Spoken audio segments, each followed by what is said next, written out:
Hello guys, welcome to Soul Fiction. So in this video, we will see, what if Kid Naruto unlocked every Boruto-Era power? If you enjoy these kinds of stories, don't forget to show us some love by hitting the like button and subscribing to the channel. Your support means the world to us. Now, let's start the story. Chapter 1.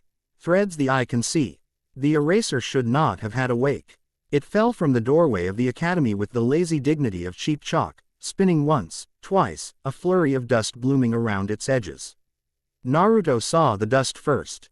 Not as white powder, but as thin strands tugging toward his face like spider silk in a breeze no one else felt. The threads curved, and the eraser hung on the curve as if riding a river. He stepped left on instinct. Not a leap or a dodge so much as a slip into a space that matched the eraser's arc. The block flashed past his cheek and smacked the floor where he'd been. A beat later, Iruka-sensei's arm finished its throw. Naruto popped back into place with a grin one size too large. "I'm early. You're on the ceiling," Iruka said evenly. Only then did Naruto notice his hands braced against the molding. The way his toes were hooked into a hairline crack. He dropped, landed, threw both arms wide. "Ta-da!" Half the class groaned. The other half laughed. Sakura pinched the bridge of her nose. Sasuke didn't bother to look up from his desk. Hinata, second row from the window, covered her smile with the curve of her fingers and looked away when Naruto met her eyes. Iruka rubbed his temples. "Please go sit down without, whatever that was." Naruto swaggered down the aisle, shoulders loose, mask bright. But the brightness bleached out around the edges.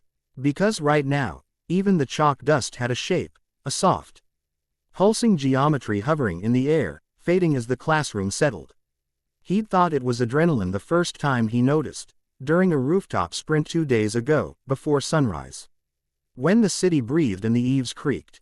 Seeing threads, arcs, faint lines between people, like someone had tied invisible strings from wrist to wrist. It had gone away when he blinked hard. It kept coming back. Maybe he was just finally awesome enough to see the wind, he told himself, a thought that both comforted and terrified him. Announcements blurred past. Names divided into teams. Sakura's squeal when she and Sasuke were placed together hid an exhale of relief. Naruto cheered like he'd won a bowl of miso. Team 7, Iruka read. Naruto Uzumaki, Sakura Haruno, Sasuke Uchiha. Jonin leader. Hatake Kakashi. Naruto did a double fist pump and glanced at the window, where the sun cut a rectangle on the floor. The light had threads too, subtle lines that converged where motes danced. He wasn't sure why that made his stomach flip. Kakashi arrived 2 hours late, gave a smile that lived only in the lift of one eye, and a test that began with 3 bells. On the training field, the grass was damp enough to print their feet. Kakashi set the bells on his belt so they chimed when he moved. Naruto's mouth ran while his brain scanned for an opening. "So if I grab both bells and eat your lunch, does that mean I pass twice?" he asked, already pacing, entering Kakashi's shadow then out, making noise to disguise the way the air whispered. "Get a bell," Kakashi said, eyes drooping with theatrical boredom. "And then we'll discuss your dietary philosophy." Naruto charged because that's what you did when everything inside your chest wanted forward. He scattered shadow clones like thrown knuckles. Kakashi drifted, a lazy pivot of joints, and clones popped into smoke without him seeming to move at all. Then the air changed. It was a tiny thing, a breath, a hush, right before Kakashi's heel swept. Naruto felt the way river threads shift before a log bumps your thigh. He stepped where the sweep wasn't yet and the world slid a half beat. Kakashi's foot cut emptiness. Naruto's hand closed on cold metal.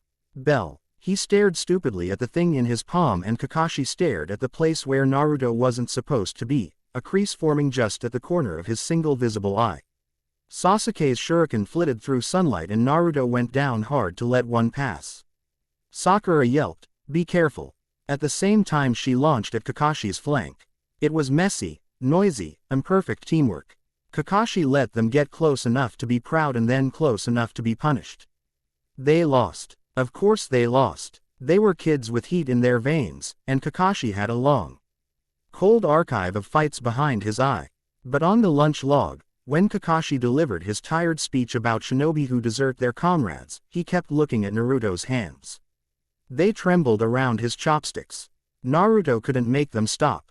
It wasn't fear. It was like something inside him vibrated just a little faster than the day around it, a hummingbird caged in bone. He stuffed rice triangles into his mouth to quiet it. Kakashi sighed. Tomorrow, he said, softer. We try again. Together. They passed the second day because they listened. Naruto asked, voice crackling with effort, you saw it, right? When Kakashi gave them back the bells. Kakashi's eye creased. Saw what? The moment, Naruto said helplessly, and hated that he didn't have a name for something that felt like naming it would break it. Before you kicked, like the air telling me what it wanted. Wind rarely wants, Kakashi murmured. It just is. His gaze dipped, not quite down to Naruto's hand. But you're noticing things. Good. Notice and breathe. Don't chase the feeling. Let it find you when it must. Naruto made a face. That's exactly the kind of advice old ninjas give when they're hiding a cool secret. Kakashi's smile was a brief crescent. Yes, the mission came faster than anyone expected. The request board said, escort, which usually meant cats and flowers and making sure a merchant didn't drop his crates on his toes. It turned into wave country because the man who stumbled into the mission office smelled like salt and sake and stubbornness. Chizuna was a wedge of a person, with a scowl carved under weeks of worry. You're giving me children, he scoffed, looking at Naruto's forehead protector like it was a toy badge. Naruto leaned forward over the table. We're ninja, old man. Chizuna squinted. You're loud and effective, Naruto said. That's my brand. He said brand like it was a secret clan name. Kakashi rubbed between his eyes. We'll take the mission. They left at dawn through the east gate.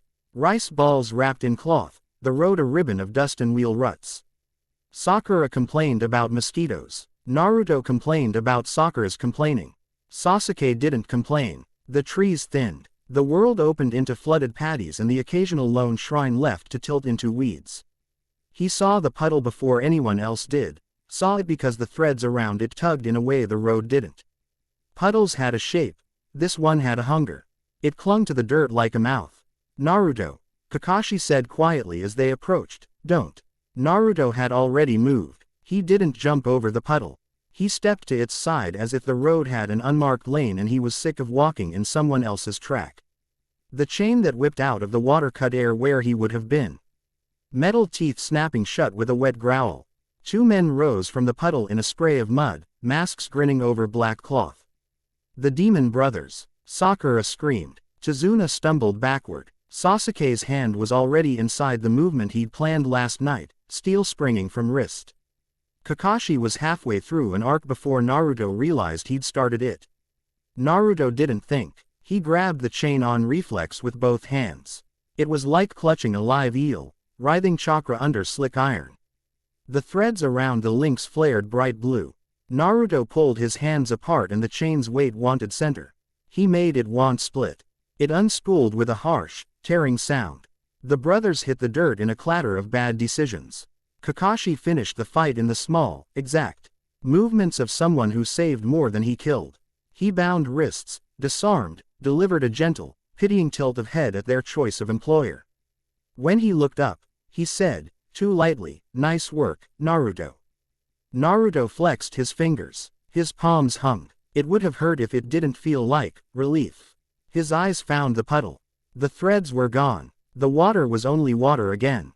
They kept walking. Chizuna talked in circles about the bridge they were building and the man who wanted it to fail and all the ways people could suffer when one person got rich.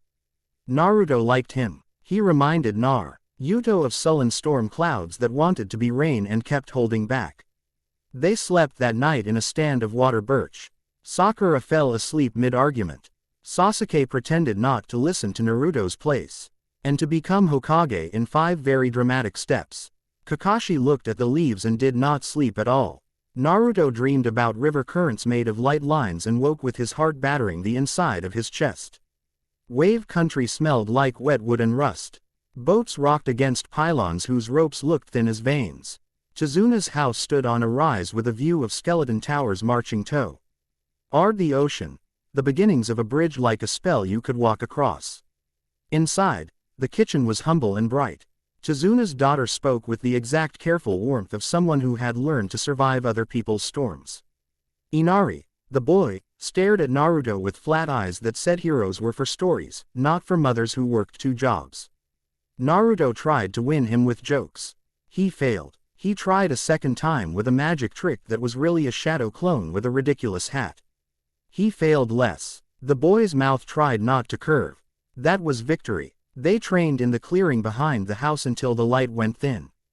Kakashi watched Naruto break his own clones apart and build them again faster, iterating, pushing, laughing wrong when the tremor in his hands made a kunai wobble. "Breathe," Kakashi said, stepping in, touching the back of Naruto's neck with 2 fingers. "In, out, not like you're trying to drown." Naruto tried. The tremor quieted. The threads around the edges of the clearing faded. The world dulling to the real. Something in his chest missed the brightness. He felt like the bridge skeletons, halfway to where they wanted to be. On the morning they crossed to the work site, fog lay on the water like fabric. The pylons vanished into it. Men with ropes vanished in it. Kakashi's hand was loose at his side, his book was tucked away. Sasuke walked like a blade. Sakura's shoulders hitched when the fog clung to her nose. Halfway across, the world shifted. Naruto didn't see a shape. He saw a hole in shape, a place where the threads ran up like ladder rungs and then stopped. He flinched toward it with his body before he understood, his foot hitting damp stone that held yesterday's heat. His fingers brushed a piece of rock set into the causeway wall, old and dark and worked over with shallow grooves worn away by salt and time. It was the kind of stone you didn't notice unless you noticed everything. It burned. Not the surface. Not the skin. Something in Naruto's palm opened and closed like a mouth swallowing seawater.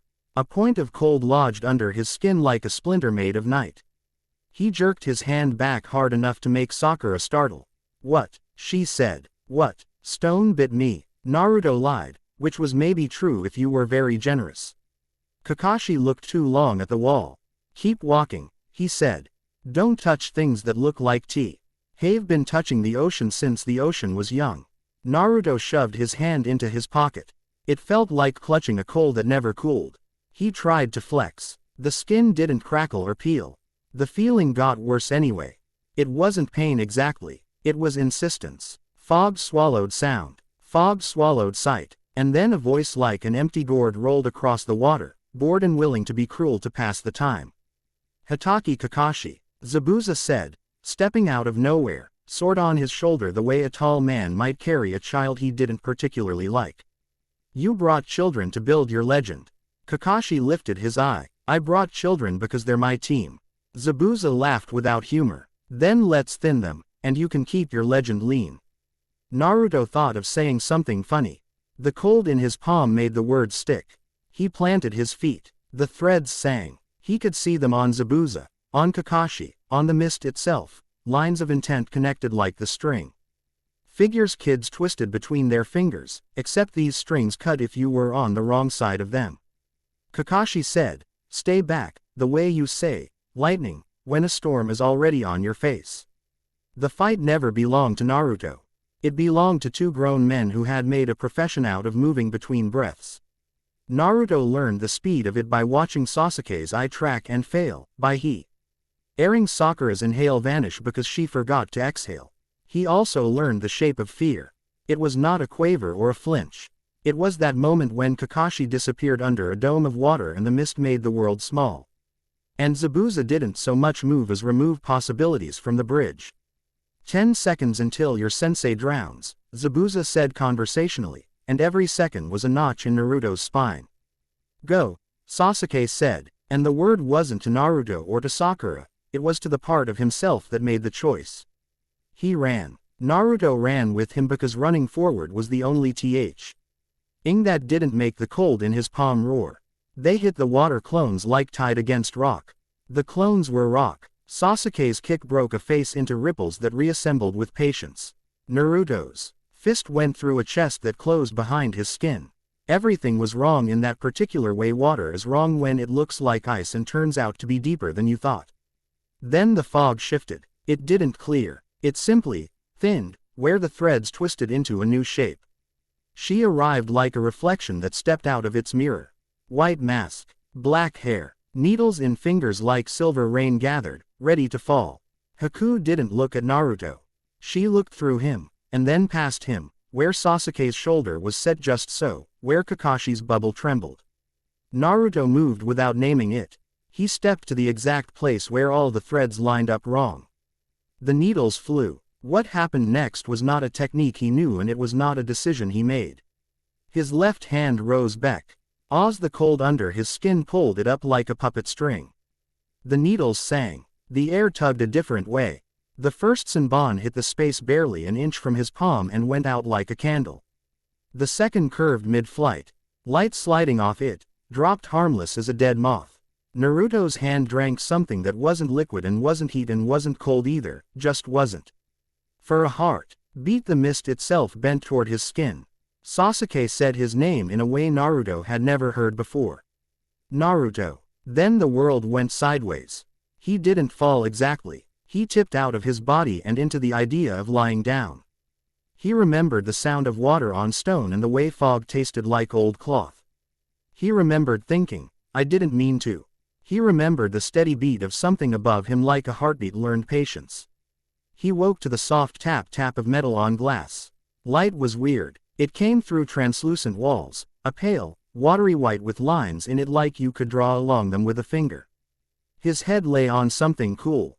His palm felt full, like he'd held a river and forgotten to let it go. Don't move quickly, a voice said, close and gentle. Your body borrowed a storm. She stepped into his view like a secret revealing itself. Mask back, face young in the way ice is young, smooth over something old and deadly. Haku's smile wasn't a trick, it just had practice at being acceptable. She held a Senbon in 2 fingers and tapped it against the ice she had laid into walls around them. Mirrors that weren't mirrors, panes that narrowed the world to geometry and breath. You're the boy who wants to be Hokage, she said. She didn't ask. Naruto considered saying something clever. He said, yeah, like someone had stolen half the air from his lungs. And you saved your friend just now, she said, as if establishing who he was for her own purposes. You put your hand between him and what would harm him. Naruto tried to shove himself upright, his arms told him no. I didn't. I don't know what I did. You took something that wasn't yours to take, Haku said, still gentle. And now your body resents the theft. She tilted her head. You shouldn't be able to do that. You either, Naruto said, and flashed a grin because he couldn't help it. Who makes walls out of ice? That's cheating. Her mouth flickered. It's art. Outside the ice, the mist thinned and thickened. Naruto heard the wet thud of a great sword and the trail of Kakashi's voice in a place he couldn't reach. The mirror nearest him showed Sasuke moving like anger wrapped in a boy, meeting G. Lass he couldn't break and refusing to know it. Why are you fighting us? Naruto asked before he could stop himself. You don't feel like, you know. Like the guy with the bandages who carries his SWO. Road like it's the only thing he's ever loved. Haku's eyes went very far away. People like me don't often get to choose what we feel like, she said, and there was no self-pity there, only an inventory. We choose who we save, if we can. She tapped the glass again. Naruto imagined the line of the tap running along the threads in the room, changing where they hung, and the imagining made the shape in his left palm twist. He sucked in a breath. The world wobbled. The mirror shivered. Sasuke shouted. Haku's head snapped toward the sound. Don't, she said to Naruto, quiet and fierce, as he gathered himself against the couch of ice. You'll tear something you can't use again. Yeah, Naruto said, eyes hot, throat tight. But he's my teammate. Haku looked back at him for a too long second. Her eyes were very dark. Then she was the mask again, and the rain of needles moved where Naruto wasn't because he wasn't fast enough to stand. He forced his palm open. The cold inside wanted to be a fist. He told it no. Breathe in. Breathe out. Kakashi's voice in his ear and something else under it, quieter still, the memory of a gaze that had been on him in a classroom window, pale eyes that saw as much as he did and didn't demand an explanation. Hinata standing without words beside lockers that squeaked in winter. He took that steadiness and laid it under the tremor. When the ice broke, it didn't shatter. It let go of itself. Naruto felt the line where it didn't want to be a wall anymore and pressed there. Sasuke lunged through a seam. Kakashi rose out of a collapsing sphere of water and the air came in like a gasp. The fight ended with a crack and a fall and all the moral geometry that comes when people who could kill choose not to and people who have been paid to die don't know what else to do. Zabuza's eyes showed reflection and refused to show regret. Haku, mask back on, caught him like a prayer. Kakashi didn't smile. He didn't gloat. He tied hands without cruelty and told AM. And with half his throat gone to keep breathing because sometimes bodies do what you tell them if you sound stubborn enough. By the time it was done, the fog thinned to a wetness in the eyelashes. Tazu, Na stood at the edge of the bridge with his hands on his hips, staring at the distance. Naruto sat down on the cold stone and looked at his palm. No mark, skin, maybe a little paler than the other. When he flexed his fingers, his tendons burned. He couldn't decide if he wanted to throw up or eat everything in Tazuna's kitchen. Hey, Sasuke said, coming over with a limp he'd deny later. What was that hand thing? Naruto opened his mouth to lie bigger. He closed it. Dunno, he said honestly. It felt like stealing from the sky. Sasuke snorted despite himself. Idiot. His voice had all the bite and none of the poison. Sakura crouched in front of Naruto and then, after a war with herself, reached for his wrist. Her fingers were cool. Does it hurt? Only when I think about it, he said. Realizing that was true about more than his hand. Kakashi gathered them up like a shepherd who was absolutely exhausted by the sheep's insistence on drama. They walked home slow. Tazuna's daughter cried when she saw her father. Inari didn't. He ghosted up the steps like boys who don't want anyone to know what they're thinking.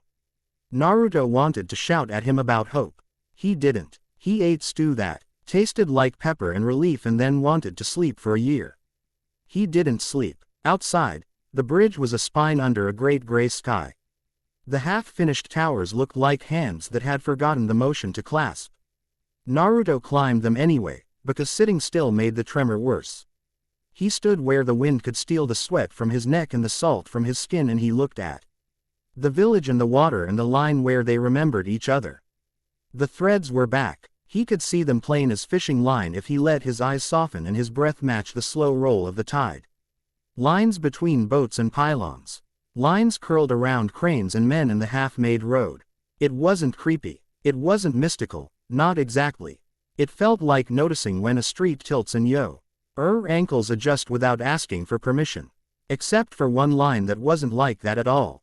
It went straight up, not from the bridge or the road or a person. From somewhere close to where his hand had touched the stone earlier. That old shrine sunk into a wall. A hair-thin thread ran out of it and into the sky. No bend, no curve, no respect for wind. Naruto felt suddenly and fiercely like he was being watched by something with patience measured in winters. He should have gone to get Kakashi. He should have gone to get anyone. He put his hand over his left palm instead and waited to see if the thread would waver. It didn't. He stood there until the sky went from gray to the pewter that comes just before indigo. Feet thudded on stone behind him. Kakashi, probably, or Sasuke pretending not to come check on him. Naruto didn't turn. He didn't tell them. He told the wind, under his breath, I see you. The wind didn't answer, because wind rarely wants. It just is. But far above him, where clouds thinned, something brightened for a heartbeat like a cold star winking awake, and the hair on Naruto's arm lifted for reasons that had nothing to do with the breeze. Tomorrow, he whispered to the strand no one else could see. I'm not letting you cut anything. He went back to the house where people were awake because fear was a caffeine they couldn't put down and found a place on the floor between Sasuke's silently angry foot and Sakura's quietly folded hands. He lay on his back, laced his fingers over his stomach, and stared through the thin tatami ceiling at a sky that hung. His palm thrummed a soft counterpoint, like a string tuned not to harmony but to defiance. He fell asleep with the thread still bright in his head, and in his dreams there was a bridge that was finished. And people walking across it laughed with their chests, and Naruto's hand was just a hand that held other hands without shaking. When he woke, it was to the clatter of bowls and the smell of miso. And the sky outside the paper window was the blue of ordinary mornings. The thread was still there. He didn't tell anyone at breakfast then either. He took 2 bowls of soup and told Inari he was going to teach him an amazing way to tie a knot. He caught Kakashi's eye over the rim of his bowl. Kakashi's eye crinkled like a leaf kept pressed in a book too long. Training after we checked the site, Kakashi said mildly. Good, Naruto said, and the word came out with too much heat. He rubbed the heel of his left hand against his thigh to take the edge off and willed the tremor to be something he owned and not something that owned him. On the walk back, he brushed the old shrine stone again on purpose. The cold leapt to meet his skin with something like recognition. Stop touching the ancient, cursed, ocean thing, Sakura hissed. I'm making friends, Naruto said, which wasn't honest and didn't have to be. He was making a promise to something that thought of promises as fishing lines and mouthfuls of air.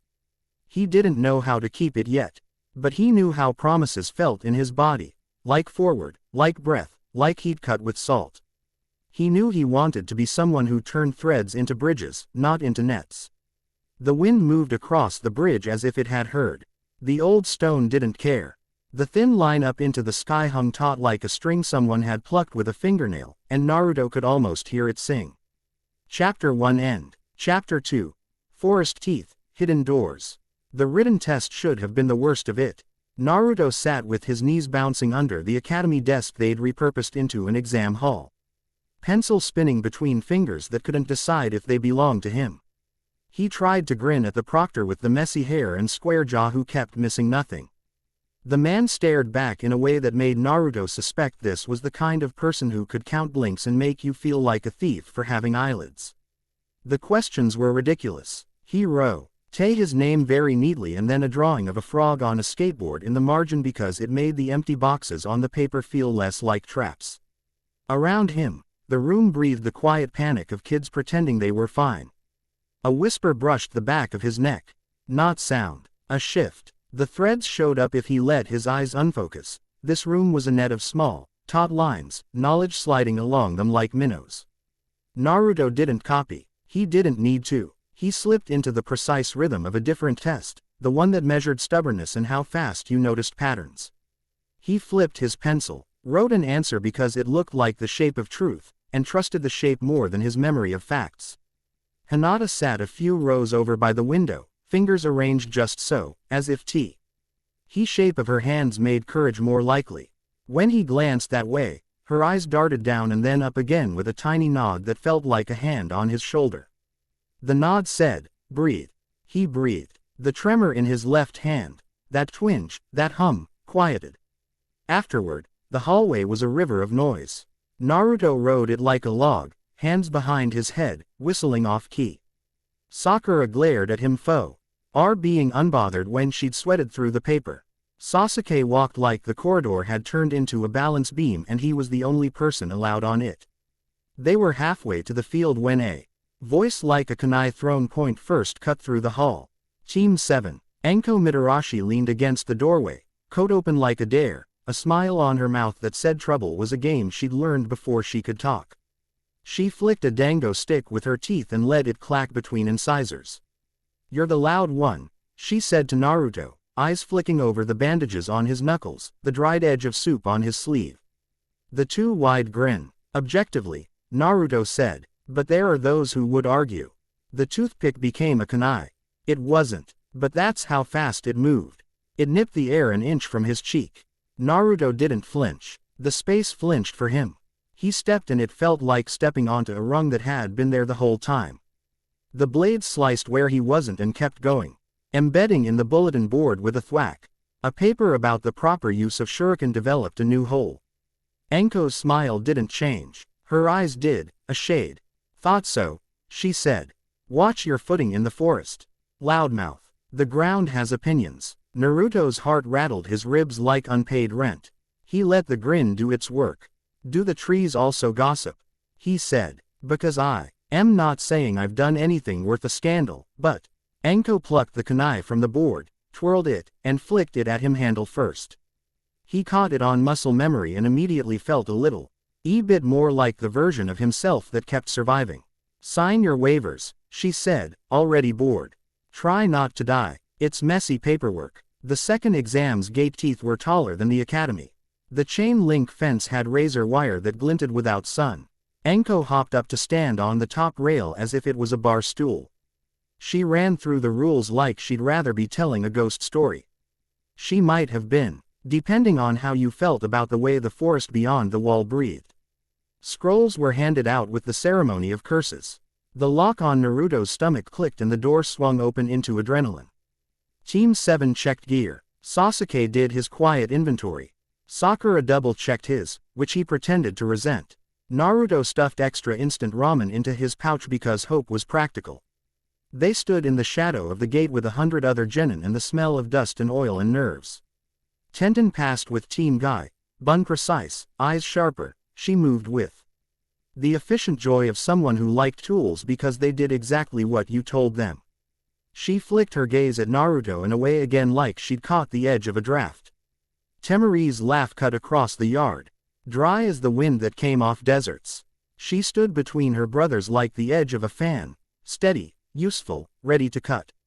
When her eyes slid over Naruto, the corner of her mouth pressed in. Not dismissal, calculation. Kiba was barking, literally, at someone who'd stepped on his foot. Shino was silent in a way that filled space more than it left it empty. Hinata adjusted her Hittite and didn't look at Naruto, which somehow made him feel like he was in a room where the windows were open. Anko licked sugar off her thumb, lifted a hand, and the gate rolled open with a metal shutter. The forest beyond it opened like a throat. It swallowed them in 3 strides. Everything inside was louder and smaller. The canopy knotted the sky into strips. The forest floor was slick with the NTS of 100 other desperate kids, broken branches, smeared mud, the occasional shiver of a snake. Naruto could actually feel, the weight of the place pressing down. It wasn't just sound. The threads braided thick here. The lines between things layered like wool. It made his teeth buzz. Plan, Sasuke said. Run forward, punch everything, Naruto said, then held up a hand as Sakura inhaled to scold. Kidding. Kind of. Look, there's too many teams. We're going to get jumped. So we let them. But not like idiots. Sasuke's eyebrow ticked. Go on. Naruto pointed to a black stump where old lightning had split a tree. The heartwood char shined by rain. They'll aim for the path. We'll make a path next to the path. I'll make noise. You pick the angle and cut. Sakura frowned. And if they don't bite, then Kiba will trip over me and everyone will look over here anyway, Naruto said. No offense, Kiba. Offense taken, Kiba shouted from a bush. Akamaru squeaked in agreement. Naruto tripped deliberately, loud. He fell like a clown into a drift of leaves and rolled with what looked like chaos and was mostly intent. In the time it took the underbrush to shiver where he'd smacked it. He threw 3 clones in errant directions with the choreography of a misfire. A team leapt the path at the exact moment Sasuke wanted them to.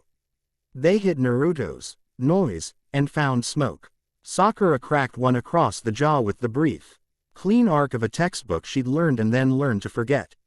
Sasuke's kick cut a second boy's momentum into ragged pieces. Naruto caught the third by the caul. Lauren used the boy's weight to fling himself around a trunk, feet slapping bark. It wasn't wall walking. It was more thread walking, his soul stepping where the lines looked set enough to hold. It worked until the forest remembered it had bigger teeth. The wind went wrong without warning and the ground stopped knowing what it was. Snakes moved like spilled ropes. The first passed over Naruto's foot and he nearly choked on his own shout. The second was longer than the bridge in wave and moved with less kindness. Sakura screamed a name and Naruto saw that she didn't mean to. Names sometimes come out of your mouth when your brain hasn't caught up. The name wasn't his, it was Sasuke's. The snake opened its mouth and there was a head inside the head, a smile inside a smile. Orochimaru did not arrive so much as he allowed the idea of a man to snap into place where a snake had been. He stepped onto the path like a patrician guest arriving late to a small, unfashionable party. Children, Orochimaru said, Forest of Death is so dramatic, don't you think? Some of us call it the woods. Anko landed between them the way a thrown knife lands, exact, fatal, honest. Her smirk dropped and her mouth became a line you could cut with. Get out, she said. The word was smoke burned to its last. Orochimaru smiled as if complimented. I was invited. Naruto's palm was ice and fire. The 3DS in the air nodded so hard his Jogan, he didn't have a word for it and still knew its name, tugged at the back of his eye, demanding. He blinked and the world's edges sharpened to cruel. Sasuke moved. Orochimaru let him. Sakura took half a step and the space around her resisted, thickening to treacle, and Naruto swore he saw Orochimaru's glance ghoul around her with lazy hunger the way you watch a moth decide which lamp is more flattering. Anko went hard and messy in a way that said she didn't care how she looked, only what she hit. Scrolls turned to snakes mid-arc. The canopy took a breath and spat leaves. Naruto didn't think. He grabbed Sakura by the back of the vest and yanked. It put him in the exact place the snake's body meant to occupy. He opened his hand because the cold inside it demanded a door. It wasn't a big rift. It was a slip, a mistake you made on purpose. The snake's skull slid through a sliver of space that wasn't there and shoulder checked nothing. Its length recoiled awkwardly like a failed bow. Sakura stumbled into a bush and popped up furious, which meant she was fine. Temari saw it from a rise where she'd brought her brothers to take the measure of the thickest of the fools. She caught the shimmer of wrong air with the corner of her eye and leveled her fan by reflex, as if a draft could be cleaved. Baki, she said without looking away, did you see that? Baki made a sound that could have meant 10 different things, one of which was respect. Leaf secrets, he said. We'll pretend we didn't. Naruto didn't see Temari. He felt the way her gaze made his back itch. Then forgot it because Orochimaru bent the space around him like jaws. The fight was a lesson in wanting to be older than your bones. Anko was everywhere at once. She took a cut that wouldn't have been possible to avoid and laughed like mistakes were old friends. Naruto found himself precisely in the space between a lunging snake's spine and Sasuke's heel, and he put his hand up the way you put your hand up when you intend to block rain and end up catching a cloud instead. He took the force of a jutsu that wasn't fire and wasn't lightning, just harm. It fizzled at the lip of his palm and went out with a sensation like biting foil. It left him nauseated and ravenous and shaking. Orochimaru's eyes clicked to him, amused. Ah, he said softly. A vessel without a cork. Anko hissed like a kettle boiling over. He's a child, she said. Everyone is, Orochimaru said, and then the snake's body wrote a sentence in the air made of angles and speed, and Anko had to spend all her verbs on staying alive. The next moment snapped in half with a shout. Naruto. The voice was thin and raw and came from a girl with hair like a wildfire that had been forced to learn to sit still. She wore a Kusa headband and her posture screamed official, but her eyes rolled to the edges of their sockets like a sensor trying to map a scream. She was too young to be an examiner and old N. Out to have already learned something you shouldn't. He didn't know her. She moved toward the fight anyway, a hand out like the way you put a hand out to keep a teacup from falling, as if there was a world where that gesture would slow gravity. Orochimaru's attention skimmed her and dropped, the way you glance past a chair to see the thief behind it. Naruto's hand was a drum. The cold felt like a demand now. The kind that tries to make choices for you. He closed his fingers into a fist and the demand hissed like an offended cat. Anko caught Orochimaru with a move that required a lack of shame and a great deal of commitment. He slid away, liquid. She swore like she was warning him of whether he'd regret. Run, she snapped at the genin, not looking. Get out. The forest beat once like a heart and then chose sides. From the trunks stepped half a dozen figures in masks. Not Anbu masks, though those would have been a comfort. These were blank except for a single carved line down the forehead. Like someone had drawn a part in their hair. Their armor wasn't village make. It was shrine make. Black lacquer, seal ink etched like veins. They moved like answers, not questions. The leader, short hair, open stance. Voice like a door you bolted at night, raised 2 fingers. Target acquired, she said. Suppress. They weren't looking at Orochimaru. Every seal on their belts lit at once, tags slapping to bark and earth. The air flashed, and the forest's threads writhed like they'd been salted. Anko turned on them with the same fury she'd turned on snakes. Absolutely not, she said, and shish.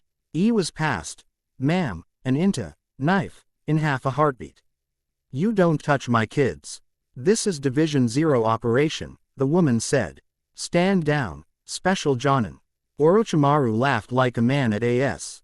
How who has just realized he bought the good seats. Ah, he said, my cue to be uninvited. He dissolved into serpents with a theatricality that would have been funny if your life weren't in it. The woman didn't look after him. She looked at Naruto's left hand. He ran. He didn't do it to look heroic. He did it because panic tastes like old copper and you can hear your heart in your teeth when you about to be pinned to something you don't understand. He ripped sideways through underbrush with Sasuke on his shoulder and Sakura's breath hot at his back. The Kusa girl, red hair, eyes like Somio. Ne had wrung them out, sprinted with them without asking.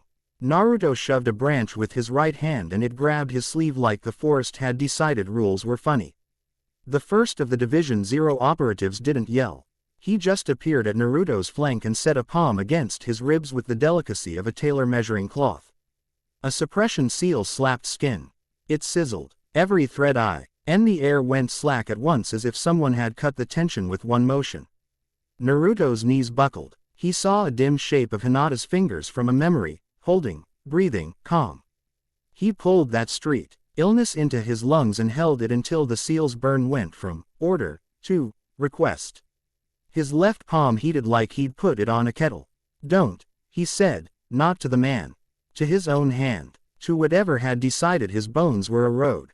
Don't you dare. The hand listened. Or he did. Or the forest realized it preferred interesting weather. The seal charred the edges of itself and stopped working. The operatives didn't curse. They simply adjusted. A second tag flipped toward Naruto's face.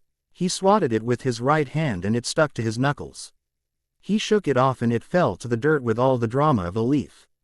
Contain. The leader said. If he resists, escalate.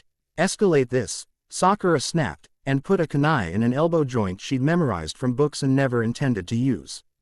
The man's arm jolted. Sasuke took his balance. Naruto did something he hadn't tried on purpose. He spun chakra into his palm. Not loudly. Not with the rush and roar he associated with power. Quietly, like the way you twist twine. The Jogan, he could admit it, at least in the chamber behind his eye where names lived, showed him a small spiral and the way the air bunched around it the way cloth puckers when you pinch it. He didn't shout the name of anything. He didn't have one. He pressed that quiet spin against emptiness and let it go. It left his hand like a whispered rumor leaves a room, out of sight, sideways. Through the hole in attention people keep for emergencies and lies. Behind the operative. 2 steps behind. Air imploded as if a small, stubborn god had reconsidered its stance. The man's knees went sloppy. He stumbled forward into Naruto's shoulder and bounced. Temari saw it from a different angle, her fan tucked under an elbow as she kept her team out of the worst of it. Now that, she said, to no one, is rude. Her tone meant admiration more than scold. Vanishing attack, she added under her breath, trying the words on her tongue. She filed them in the part of her bra, in where she kept problems that would matter later. Disengage, the leader snapped, too late to be a plan and just in time to be strategy. We'll lose him into the trees. Anko landed between Naruto and the nearest mask like she'd fallen out of the canopy on purpose, which she probably had. She cracked her neck, spat sugar out of her mouth, and said pleasantly, he's not inventory. Unstable mark, the leader said through a jaw clenched hard enough to make the sound square. Look at his hand. Anko didn't. I'm looking at you, she said. And what I see is a bureaucrat who thinks seals are gods. They aren't. They're paper. You're reckless with live ordnance, the leader said, and for the first time Naruto heard anger not in the words but in the way she refused to raise her voice. And you're going to get a village killed. Not today, Anko said, and her grin grew teeth. Today you get to walk away. The standoff didn't last because standoffs never do.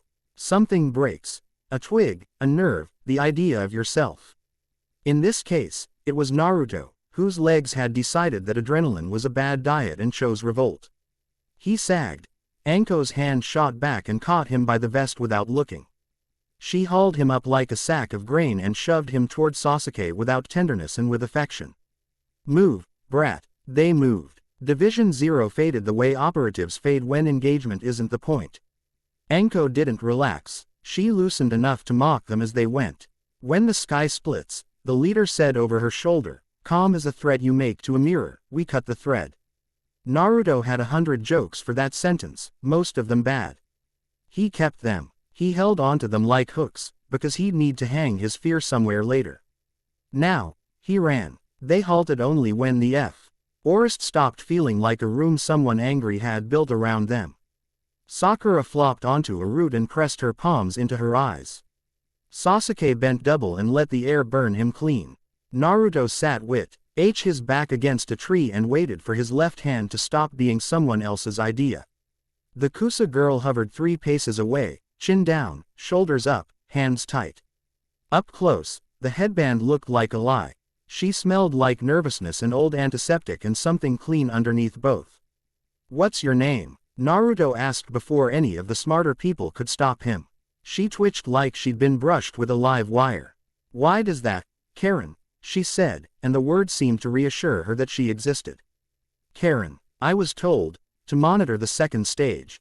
"Monitor it how?" Sasuke asked, which was not generous and probably wise. She swallowed. Her throat worked. "Chakra signatures," she said. "Stress levels. Patterns. By who?" Sakura asked more gently than she felt. She was looking at Karen's hands. At the raw rub marks around the knuckles that said she chewed on fear when she thought no one was watching. Karen looked at the trees as if they'd tell her how much truth the moment could stand. She answered the safer question instead. "I can sense," she said, and turned her head, eyes unfocusing in that way you do when you listen to a very faint noise in another room. "You're loud," she added to Naruto without malice. He smiled. "I get that a lot. I don't mean your mouth," she said, almost smiling back and then not. They split food. Naruto pushed the last 2 onigiri onto Karen's lap while looking theatrically in the other direction and whistling. She looked at the rice triangles and then at him like she couldn't believe an enemy had chosen to be this kind of stupid. She ate anyway, fast. Like someone might change their mind. Team Guy crashed through brush in a manner that suggested a deliberate choice to announce themselves. Lee waved, of course. Neji's gaze dry, FTED over Naruto in a way that made Naruto's skin itch without being able to say why. Tenten looked at Naruto's braced hand and the way he curled it like a secret. She raised an eyebrow. "You're leaking," she said, perfectly casual, as if pointing out a cracked canteen. Naruto blinked. "I'm not. That's sweat." "Chakra," Tenten said. She squinted at the space around his wrist and tapped her own with the eraser end of a pencil she'd produced from absolutely nowhere. "It's pooling here, then jumping when you flex. You'll tear tendons like cloth if you keep letting it grab you." "It's not grabbing me," he lied. "Quick." "Good," she said, "because I have a stupid idea that needs a volunteer who isn't being grabbed." Sasuke made a noise like, "Absolutely not," in the language of older brothers. Naruto nodded immediately in the language of younger ones. Tenten grinned with that small, precise satisfaction of a craftsperson whose project has sprouted legs. "After the exam," she said, because she wasn't careless, just impatient. "I'll need scrap ink, a strip of bracer leather, and about 10 feet of sealing thread. If I can build you a regulator, you might stop drinking every jutsu like it's festival punch." Karen's head snapped up. "Don't," she blurted, too sharp. The 3 of them turned. She flushed. "If he can't control it," she said more carefully, "he shouldn't try to bottle it. Bottles break." Tenten studied her. "He's the bottle," she said. "I'm talking about a cork." Karen looked like someone had shown her a small animal and asked her to point out where its heart was. She glanced at Naruto. He gave her the smile he used when he wanted people to know he was only a little bit afraid. She looked down and pinched the bridge of her nose in a gesture that belonged to someone twice her age. "Fine," she said quietly. "But if his hand goes wrong, I'm running." "That's a good plan in general," Naruto said. "Shut up," they all said together, and it felt more like family than insult. They didn't get to rest as long as jokes would prefer. The woods had a schedule, it wasn't theirs. Anko appeared again like the punch line to a joke about dangerous women. She didn't land. She dropped. Knees bent, breath steady, eyes scanning. For once, sugar wasn't in her mouth. Something like fear was. "You have company," she said. "What kind?" Sasuke asked, already turning to put his back where it mattered. The kind that thinks it owns the sky, Anko said. Division Zero is looping back. They had a chance to tag you when it was convenient. Now they're going to try when it's not. Naruto rubbed his left palm on his vest until the fabric rasped. What do they want from me? Anko's look cut to him in a way. To make you a problem someone can stack on a shelf, she said. You're not shelf-shaped. The snakes'll be back, too. Naruto said, the certainty arriving as a cold bloom behind his breastbone. Anko nodded once. He doesn't like to be told no. It's a personality flaw. They moved out. Naruto carried half of the plan like a weight and tried not to drop looks on Karen he didn't earn yet. She came because he didn't ask her to. Temari's team mirrored at a respectful distance. Tea wasn't about respect and everything about wanting the vantage point. The forest found a clearing that felt planned. A ring of stunted trees leaned inward as if gossiping. The ground dipped the way owls dip when they've held heat too long. Naruto stood in the center and tried to feel like something other than bait. The first mask stepped into view with the careful openness predators use when the "Why want you to know they could have surprised you and chose not to." The leader came second, eyes like the edge of a river stone you've picked up and turned in your fingers so long it's smooth. Anko spoke before the woman could. If you weren't so busy building a trap, she said, you might have noticed the other trap. The leader didn't look around and didn't need to. You mean the snake, she said. Yes, I had hoped you would handle him while we did our work. He's not a chore, Anko said, a little wild. He's a person I'm going to kill one day and I want the satisfaction. You can make a line for the suggestion box. The woman said, after we're done. Orochimaru's laugh arrived with no mouth attached and then found him in the bough of a tree, draped like new cloth over old branches. The ambition in this grove, he said. Delighted, could mulch a nation. The clearing did what spaces do when they realize they've been poorly used. It tried to throw its furniture. Roots bucked. The bowl dipped deeper. A dozen snakes' tongues tasted the air. A dozen masks lifted palm seals. Naruto chose, because if you don't choose the world chooses you. He stepped not forward and not back. Sideways. Into a space his Jogan told him was the widening mouth of a river of intent. He landed where a tag would have been if he hadn't. He plucked the tag out of the air still wet with sticking ink and lapped it back onto the shin plate of the man who'd thrown it. It detonated like a cough. The man went boneless for a second and recovered in two. Absorb, the leader said, as if reminding herself of a note. The three nearest operatives flipped their hands and released a lattice of crackling air that felt like a storm in a cage. Naruto lifted his hand. The lattice bent. He felt it. It pressed into his palm like the need to swallow. Like a word you're about to say no matter what. He let it in, a trickle. The world went sharp, his bones lit with blue. He thought, with sudden, bizarre certainty, this is addictive. He cut himself off and his fingers burned. Orochimaru loaned him the thinnest of smiles. Yes, he said, conversational, as if they were sharing a sunrise. Be careful, little leaky jar. Anko's knife took Orochimaru in the sleeve. It pinned him to bark. He flowed out of the sleeve and left it flapping. Rude, he said cheerfully. You always did lack manners. Tenten's voice came from the left, crisp as a paper fold. Naruto. She tossed something without looking and he caught it one-handed, purely because he didn't want to disappoint her. It was a leather strap bound in a loop. Seal thread stitched along it in tight patterns that made his eye itch. Put it on, she said. Trust the math. He didn't know the math. He trusted the hands that had made it. The bracer hugged his wrist like an answer. The humming in his palm shifted, narrowed, found a channel. It hurt in a way he recognized as the good hurt, the kind that means muscle, not injury. The leader's head angled. Her voice didn't change. That is contraband. It's a bracelet, Tenten said. You can buy them in any stall. Do you want one? I can make you accessories, too. Maybe something to help with that stick up your Neji said warningly. And Tenten grinned without humor and rolled her shoulders like she was settling into a harness. Karen's breath came quick. She pressed her hand over her own heart and closed her eyes. The better to count the world. He's spiking, she said to no one and everyone. Lower, Naruto, lower, breathe. He breathed. The bracer's thread warmed under his skin, and the Spiral he summoned into his palm felt more like a tool and less like a dare. He didn't need big, he needed true. The sky snapped. Not clouds, not light. A place above them, small, specific, broke lick. A thin shell under a fingertip and a pale thread came through. Naruto's stomach fell in a way that made him want to throw up and say a prayer to a god he didn't believe in and make a joke so bad Ankh would hit him in the head to make the feeling stop. Division 0 moved as one. Now, the leader said. Seals rose. They were careful. He could feel the care, aimed at the thread, not at him. Anko did not consent to their plan.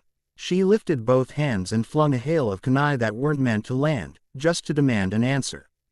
The operatives spent 2 beats blocking, and those were 2 beats no one had to spare.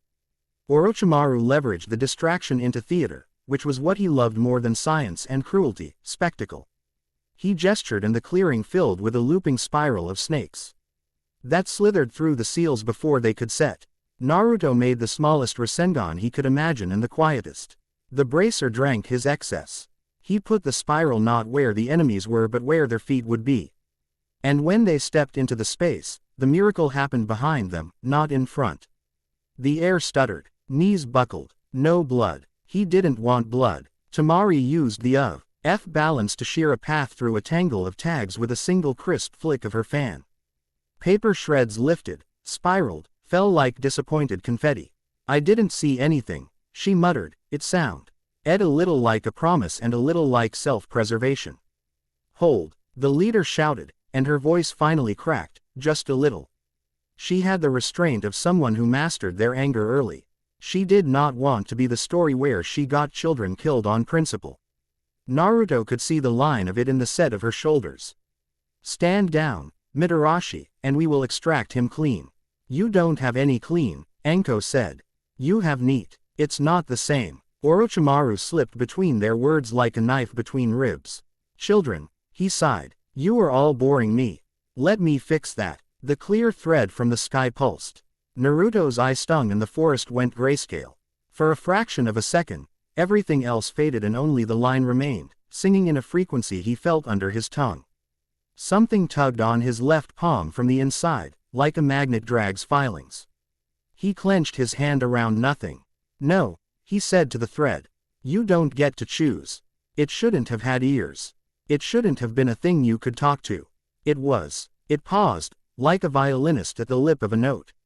Karen made a sound like someone starting a cry and catching it behind their teeth. He's choosing. He's not an open door.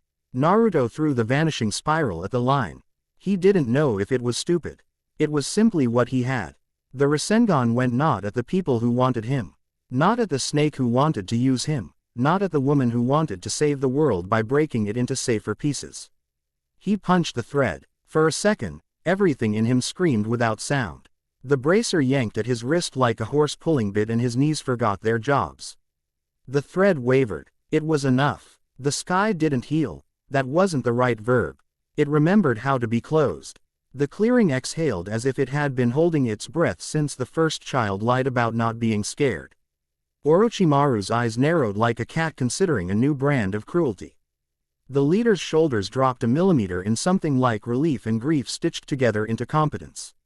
Stand down, she said again, but to her own, and she made it a command they didn't resent. We regroup. We recalibrate. We do not fight allies while the roof is cracking. Anko's mouth twisted. You can call me an ally when we're not fighting. We're always fighting, the leader said, and vanished with a precision that felt like policy. Orochimaru did not vanish. He looked at Naruto over the space where the thread had been and his smile had learned something it hadn't known before. Promises, he said, tasting the word as if it had shock on its skin. How quaint. Until next time, little jar. Anko threw a kunai at his face. He let it catch the mask he wasn't wearing. It G'd off the bark behind him and he laughed a laugh that sounded like a coin falling into a well. Leaves settled. The bowl undipped. Naruto's hand throbbed with a new rhythm, and the bracer cooled in small, exhausted degrees. Sakura slid to the ground and sat with her elbows on her knees and her face in her hands. When she lifted it, her eyes were wet and furious. Don't, she said, pointing at Naruto's left hand as if it were a person. Don't do that without warning. He nodded, dizzy. What did I do? Sasuke snorted a laugh he didn't mean to let out. You did the stupidest smart thing I've seen you do, he said. And it was a compliment. Temari came close enough to see the bracer up close and not so close she could be accused of affiliation. If anyone asks, she said, I tell them you tripped and a tag went off in your pocket. Quote, thank you, Naruto said. Don't make me regret it, she said. It wasn't a threat, it was a favor with an attached receipt.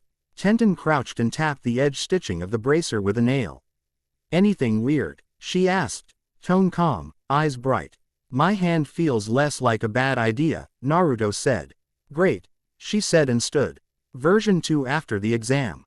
I'll add a flow restrictor. You're still sipping too much. She paused. Good throw. By the way, I didn't see it, which is the point. Karen hovered at the outer edge of them, like a moth considering if the lamp was a trick. Naruto held out the last onigiri he'd pretended not to save. She took it without looking away from him, like she was watching a wild animal and trying to decide if it knew its own teeth. Why did you run with us? Sakura asked quietly. If you're supposed to be monitoring. Karen chewed, swallowed, thought. Because they don't care if kids die, she said. And you fed me. That's a low bar, Sasuke said. It's a start, Naruto said. They made camp in the least hostile corner of a hostile place. Hinata found them after midnight with Neo Team 8, Byakugan gaze softening when it landed on Naruto's wrist. You're using a tool, she said, curious, not accusing. It helps me not be a disaster, he admitted. Some days. She came to sit beside him. They didn't touch. EY breathed together. The same Count Kakashi had taught him and she had refined into something like prayer without religion. The forest creaked. Far off, a night bird made a sound like a child deciding not to cry. You scared me, Hinata said when the silence had softened enough to hold words without breaking. When the sky did that, I thought you were going to let it take you. I thought I was, too, he said.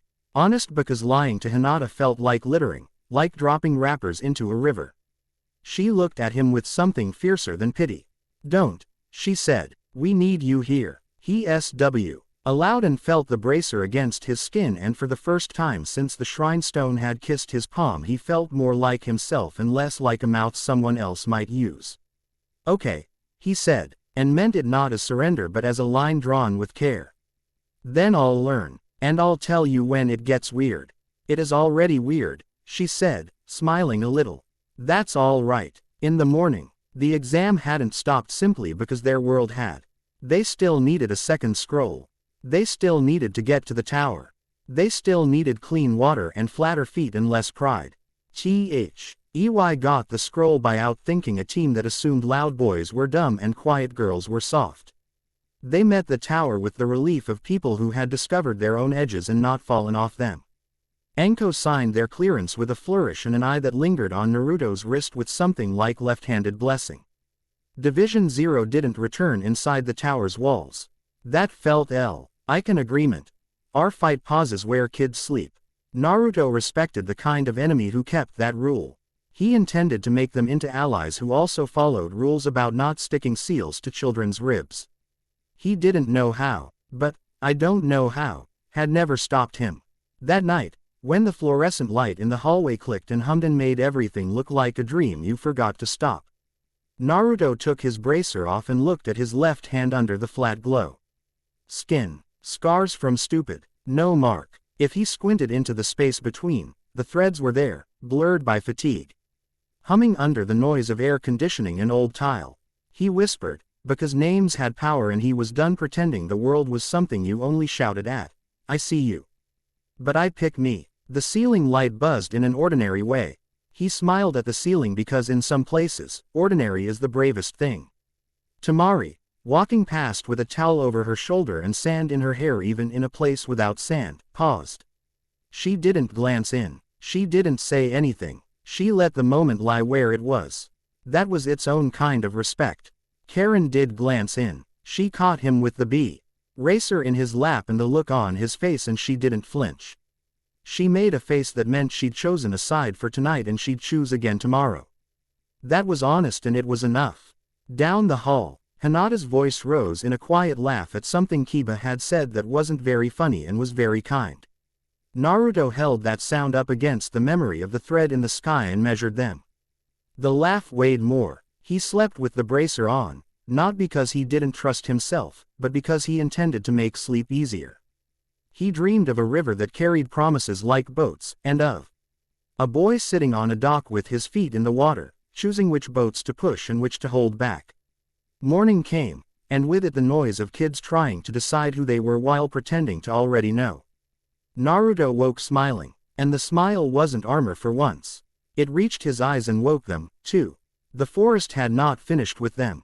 It never would, but they had crossed it twice now, once with their feet. And once with something invisible they were learning how to see. Chapter 2 End. Chapter 3. The day the sky split. The stadium felt too small for the noise inside it. Drums rattled ribs. Paper streamers clung to ankles. Vendors shouldered through shinobi with baskets of skewers, and the wind grabbed the savory smoke and threw it into faces at random. Everywhere Naruto looked, he saw lines, bright cords from child to parent, taut threads between rivals on opposite sides of the arena floor, a mesh of genjutsu waiting to be dropped like a blanket over the crowd. He rolled High's shoulders until the bracer at his wrist settled. Tenten had etched a new ring into the leather the night before, neat and sure. It felt like wearing a promise. Breathe, Hinata said from his left without looking at him. Her eyes tracked movement the way water tracks stone. I am breathing, Naruto said, and then did it for real. Don't embarrass me, Sakura murmured, and then softened it with tea. He smallest nudge of her shoulder into his. Sasuke didn't say anything. He took in the stadium like a man memorizing an argument he planned to win. On the far side, Tamari stood with her brothers beneath a tangle of flags. Her fan leaned against her shoulder like a second spine. When Naruto caught her eye, she tapped the frame once, acknowledgement, not greeting. They were on different sides of a day that didn't care. Anko prowled the upper catwalks, bored on purpose. Kakashi yawned like a man who'd never truly slept. Above them all, shadowed under the carved eaves, masks watched the crowd. Not Anbu. Different lacquer. Different stance. Naruto felt their attention the way you feel a mosquito before it lands. Division 0. Your hand. Tenten murmured from the gallery railing behind him. Behaving, he said, like a citizen. Keep it that way, she said, but her mouth curved. I want to test version 3 on you when you can still say, ow, if I'm wrong. Version 3. You'll love it, she said. Or you'll hate it and I'll love that. The opening bouts blurred. Kicks and dust and cheers. Neji fought like math. Lee fought like faith. Kankuro fought like a man with puppets and grudges. Naruto shouted himself hoarse for people he liked and people he didn't know yet. Then the genjutsu came down like gentle rain. Half the stadium folded to sleep with a sigh. The other half snapped into motion that didn't look like panic because shinobi train for the worst and call it routine. Naruto's Jogan showed the mesh tighten and he cut through it with a breath, the way Hinata had taught him. No hand seals, just will. The weave shivered off his skin. Explosions flowered on the west wall. Sand rose like a hand closing. Sound hit the ground and turned it treacherous. A hawk cried. Every thread in Naruto's vision drew taut. All at once, toward a point high above the ring where the sky had no business being interesting. There, hair thin, plucked like a string. The same line he'd seen in Wave, only closer, brighter, hungry. Move, Kakashi said, behind them and suddenly everywhere. He split them with the efficiency of a knife. Evacuate civilians on the south ramp. Don't be heroes. Be helpful. Naruto ran because there was nothing else. He took the steps 3 at a time, bracer warm, eyes wide open to all the ways a crowd breaks. People fell forward. He reversed that slope with small rifts that tipped bodies back onto their feet. A toddler slid under the rail. He slipped, not far, just enough, and came up with the kid hugged to his chest like a pup he'd borrowed from Kiba. He handed the child to a woman whose hands shook and didn't let her apologies slow him. Left, Hinata called, and he didn't check to see why. He went left. A falling light pole whistled exactly where his head had been. Tenten took over a landing like she'd rented it. She never raised her voice. Single file, hands on the shoulder in front of you. You, Tall guy, hold your umbrella like a roof, not like a spear. She grabbed a crate, kicked it against the wall, and used it as a step to climb onto the rail. Follow the blue tape, she lied, and tore a strip of cloth out of her own sash to make it true. Temari's wind snapped a plume of smoke away from the exit so people could see the light. She didn't look at Naruto, she didn't have to. If you run, she said, somewhere between them, not unkind, you doom your home. If I stand wrong, he said, pushing a gap open with his palm and holding it, I do worse. Her smirk was quick and small and proud. Fine, be precise. The precise part was the worst. It meant saying yes to one thing and no to 10 others while all of them burned. Naruto set little rifts in old places, corners where stampedes form, bottlenecks where people break, narrow stairs that want to turn ankles and hearts. He didn't open doors to anywhere. He opened room into spaces that had forgotten they could fit more breath. Hinata ghosted ahead, hand raised, calling, clear. Or, hold, with a calm that civilians believed on instinct. When a mother looked at Naruto like he was a problem, she trusted Hinata like she was a solution. It should have stung. It made him taller. He checked over his shoulder once and caught a sliver of the arena floor through smoke. Sand writhed where a boy he'd saved from a puddle weeks ago clutched his head and tried to remember he had a name. Gaara's brothers flanked him, hard and helpless. Orochimaru perched on the wall like a satisfied roomer. The thread in the sky brightened. Karen collided with him at the foot of the ramp hard enough to wheeze. You'll hate this, she said without preamble, grabbing his sleeve with both hands. You're loud on the inside and the thing up there is louder. What thing? The thing, she said. Yes, we're red-rimmed from smoke and the effort of listening too hard. If you look at it too much, you're going to go through it. Then I won't look at it, he lied, and the both of them heard the hollow in the middle. Your bracer's spiking, she said, snatching his wrist. Tenten, I see it, Tenten called, sliding under the rail and landing in a crouch with seal paste between her teeth. She apt to strip along the inner seam and the hot pressure on Naruto's tendons gentled. You keep absorbing like that, and it's going to pull you into stupid. We need you for smart. Define smart, he said. Points at problems and chooses not to fight all of them, she said, then flicked her gaze up and made a low, unprintable sound. Ah, hell, the sky split. It wasn't theatrical. It wasn't a crack of thunder or a fanfare. It was a seam, very fine, opening in the air above them like a carefully sharpened blade had drawn a precise line, and behind it was stillness that didn't feel like peace. The hair on Naruto's neck rose. Paper charms on the eaves of the stadium shivered like startled birds. People screamed because that's what people do for the things there are no words for. Division Zero moved. They dropped into the street with the finality of answers you can't argue with.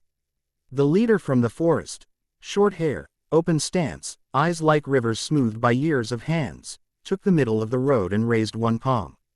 Seals pulsed along the avenue like heartbeat. Perimeter, she called. Suppress the cheer. Triage mark bearers. Civilian lanes clear. Her gaze flicked to Naruto for the length of a breath. We are not your enemy today. Good, Naruto said hoarsely. Because I don't have time for new ones.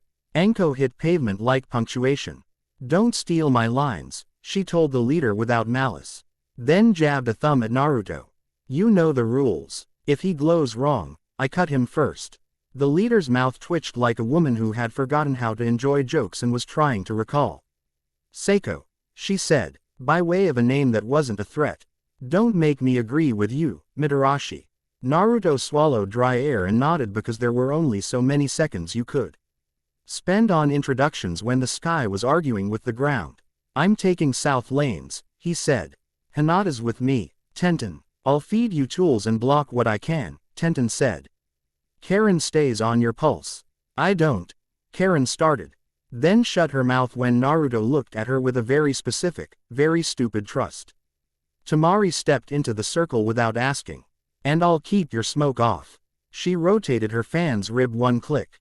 Konkuro scowled that scowl people use when they love you and hate you being brave. Gaara didn't look up. He was breathing like a man remembering how. The RST firestorm rolled down the market street like someone had turned sunset into a weapon. An Odo Jonin flanked it with hand seals he made one-handed as if the other arm bored him. Civilians clogged the far end. Fishmonger stalls and paper lanterns and a dog that refused to move because it didn't know how fear feels until later. Naruto didn't think. He threw his left hand out and took the heat. It was a punch made of summer. His bracer screamed. Karen yelped. The edges of his vision widened with snow that did not exist. He wanted to keep drinking, to see how much he could hold, to find the bottom of a well that might not end. He stopped, because he'd promised other people he would. Now, he whispered, because the heat had to go somewhere. He spun a tight spiral in the space his Jogan told him would be empty and released it behind the Odo Jonin's shoulder. It didn't explode. It folded, a precise implosion that turned the Jonin's balance into a bad joke. He staggered into his own heat, missed, and dropped to one knee with the gentle surprise of a man who had expected a different future for the next 5 minutes. He stayed down because Temari's wind took his breath like a thief takes wallets. Seiko landed beside Naruto with the kind of control people mistake for calm. Paper wards fluttered down like fat snowflakes and laced themselves into a web above the street, catching sparks that would have become new fires. "You are choosing restraint," she said, almost to herself. "Good. I'm choosing not to waste time," Naruto said, scanning for the next collapse. "There's a difference." Shadows shredded, sound bent. Somewhere above, the seam widened another hair, bright and thin. People yelling Genjutsu ran into illusions and out of breath and back into themselves, confused and angry at the sky for being uncooperative. Naruto and Hinata pushed them toward clear corners with a series of hand gestures that looked like bad dance and worked anyway. A blast rocked the alley mouth to his right. He whirled on instinct and found a mask in his face. Not Anbu. Shrine Lacquer. Division 0. One of Seiko's, close and primed. The operative's hands bracketed Naruto's bracer with the care of a man defusing a mine. "Easy," the man said, and it was almost kind. "Let me set a limiter." Naruto shook his head. "She already did," he said, nodding at Tenten. "And I like hers better." The man didn't argue. He released and pivoted to intercept a panicked Chunin's lightning that would have found a lantern shop. "Sky," Karen said, at a pitch no one else could hear. Naruto looked up. The seam had a shadow in it now, a frame. Thin and angular, the way light on glass pretends to be a shape. A voice feathered the inside of his skull like frost on windows. "Little vessel, stop pretending you have choices." It wasn't a sound. It was permission beginning to write itself. Naruto said, "No," out loud because his mouth needed to practice saying it. He wanted to laugh and he wanted to throw up. And he wanted to ask Hinata to hold his wrist because her hand was the right size and weight and made him think of standing still in wind. He didn't do any of those things. He ran. The plaza by the old pagoda had become a whirlpool.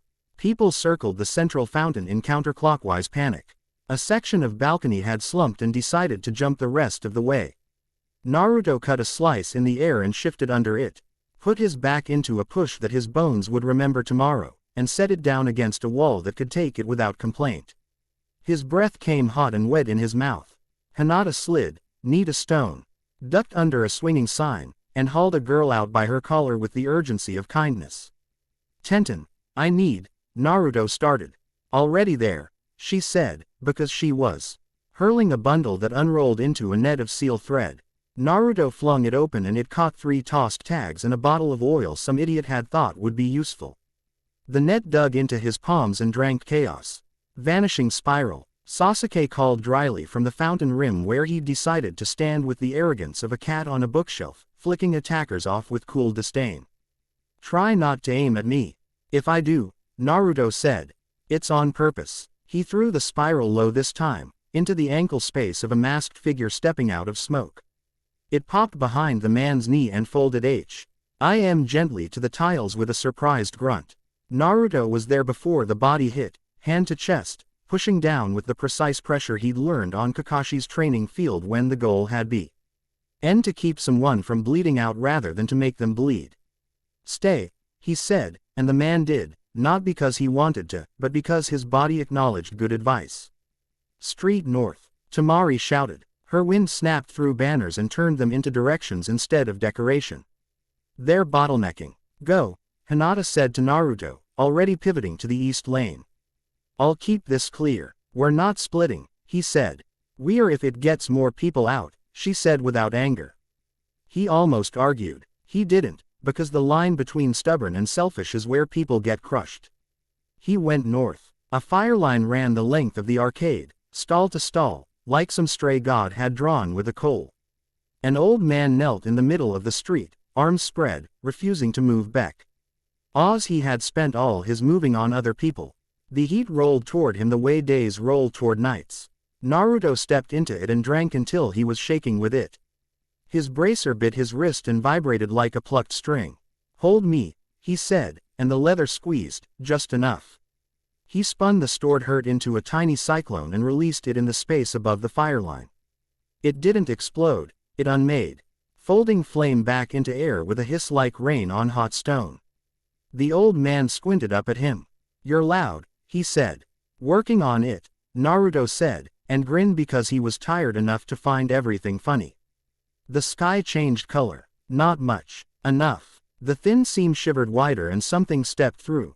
Not a body, exactly, but an intention sketching itself into one. Ribs of light, a smooth, featureless face. Hands long like they'd been built for pulling strings out of throats. People broke. Heroes swore. Even Seiko's stance shifted from policy to prayer. Back, she shouted, voice crisp and cracked. All units. Back. The avatar's head tilted, as if scrolling through a list of names. Little vase, it began. Cell, Naruto finished, speaking over it, loud and rude. Shoving words into the space its voice wanted. Heard you. Bored now. It turned toward him the way winter turns toward uninsulated houses.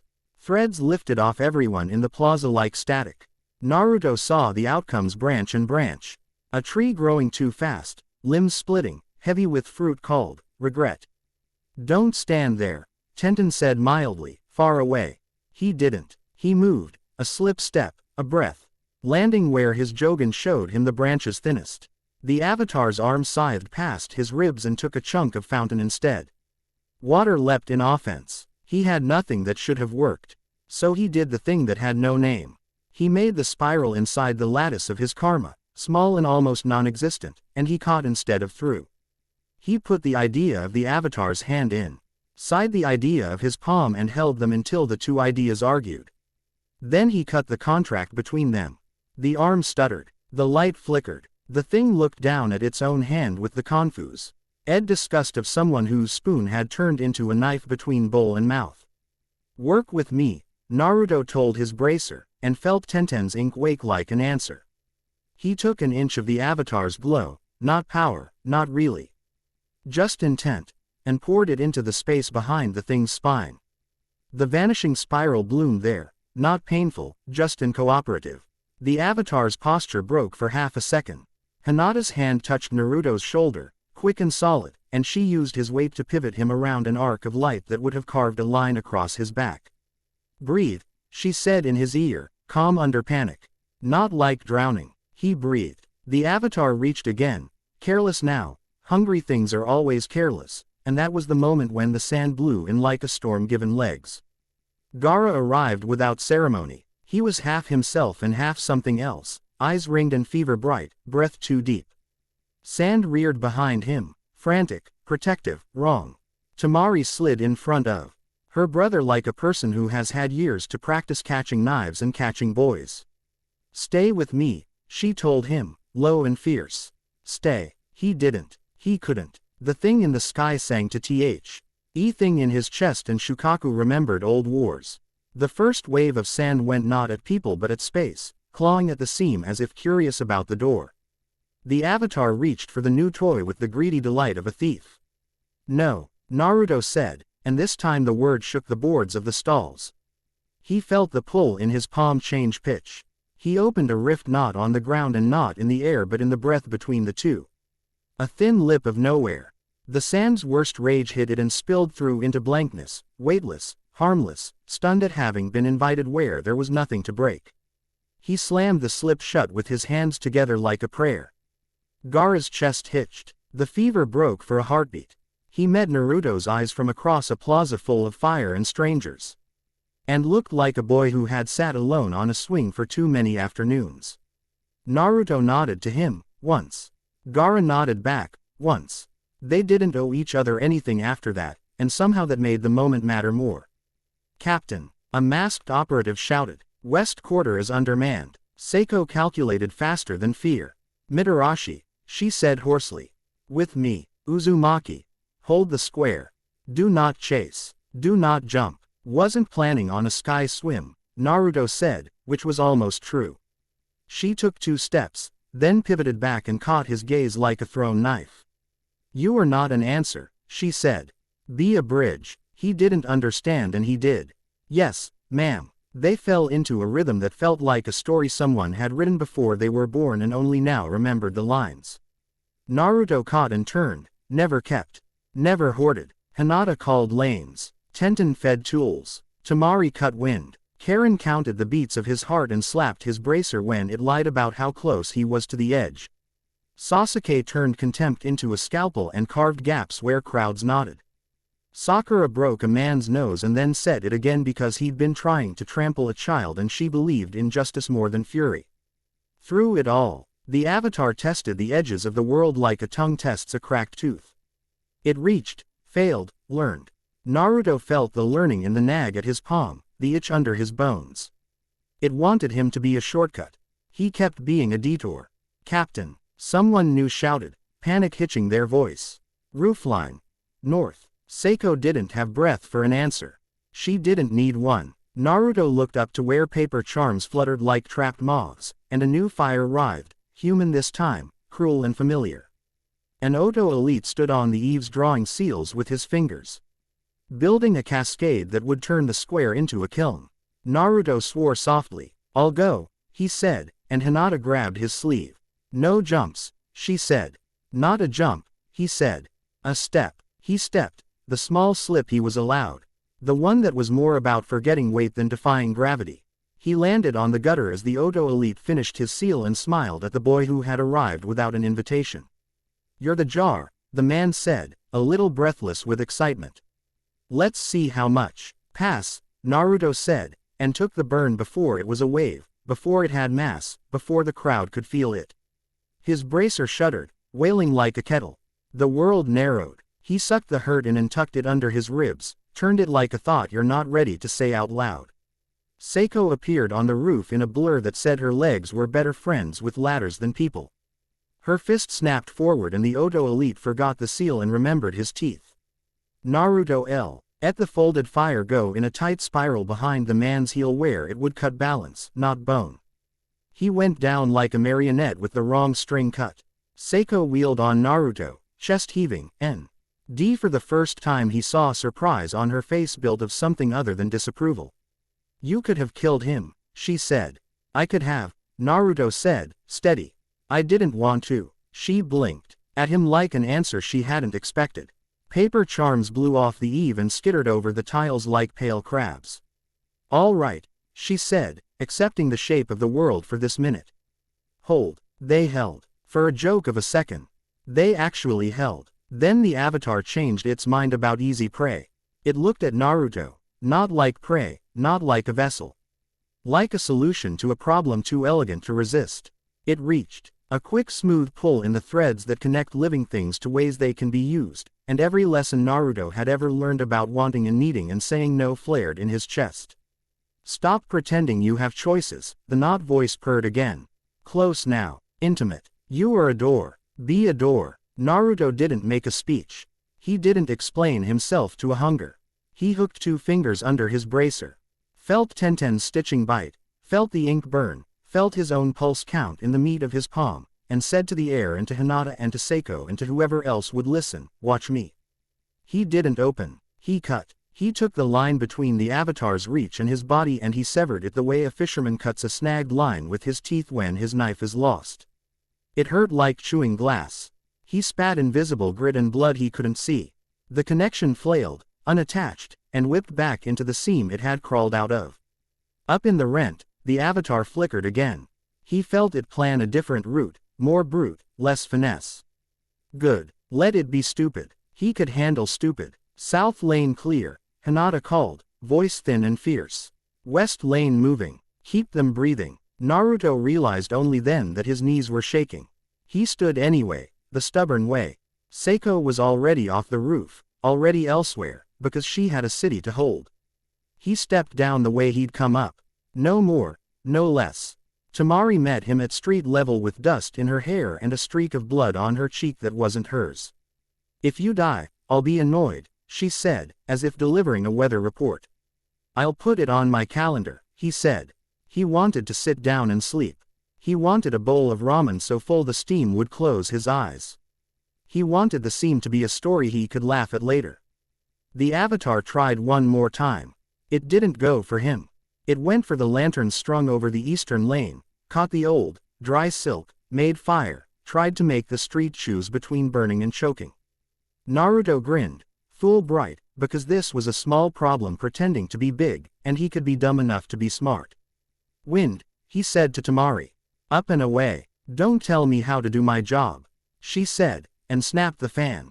Flames leapt, rose, starved high where no one breathed. Tenten's net took care of the rest. You're welcome, she said, too sweet.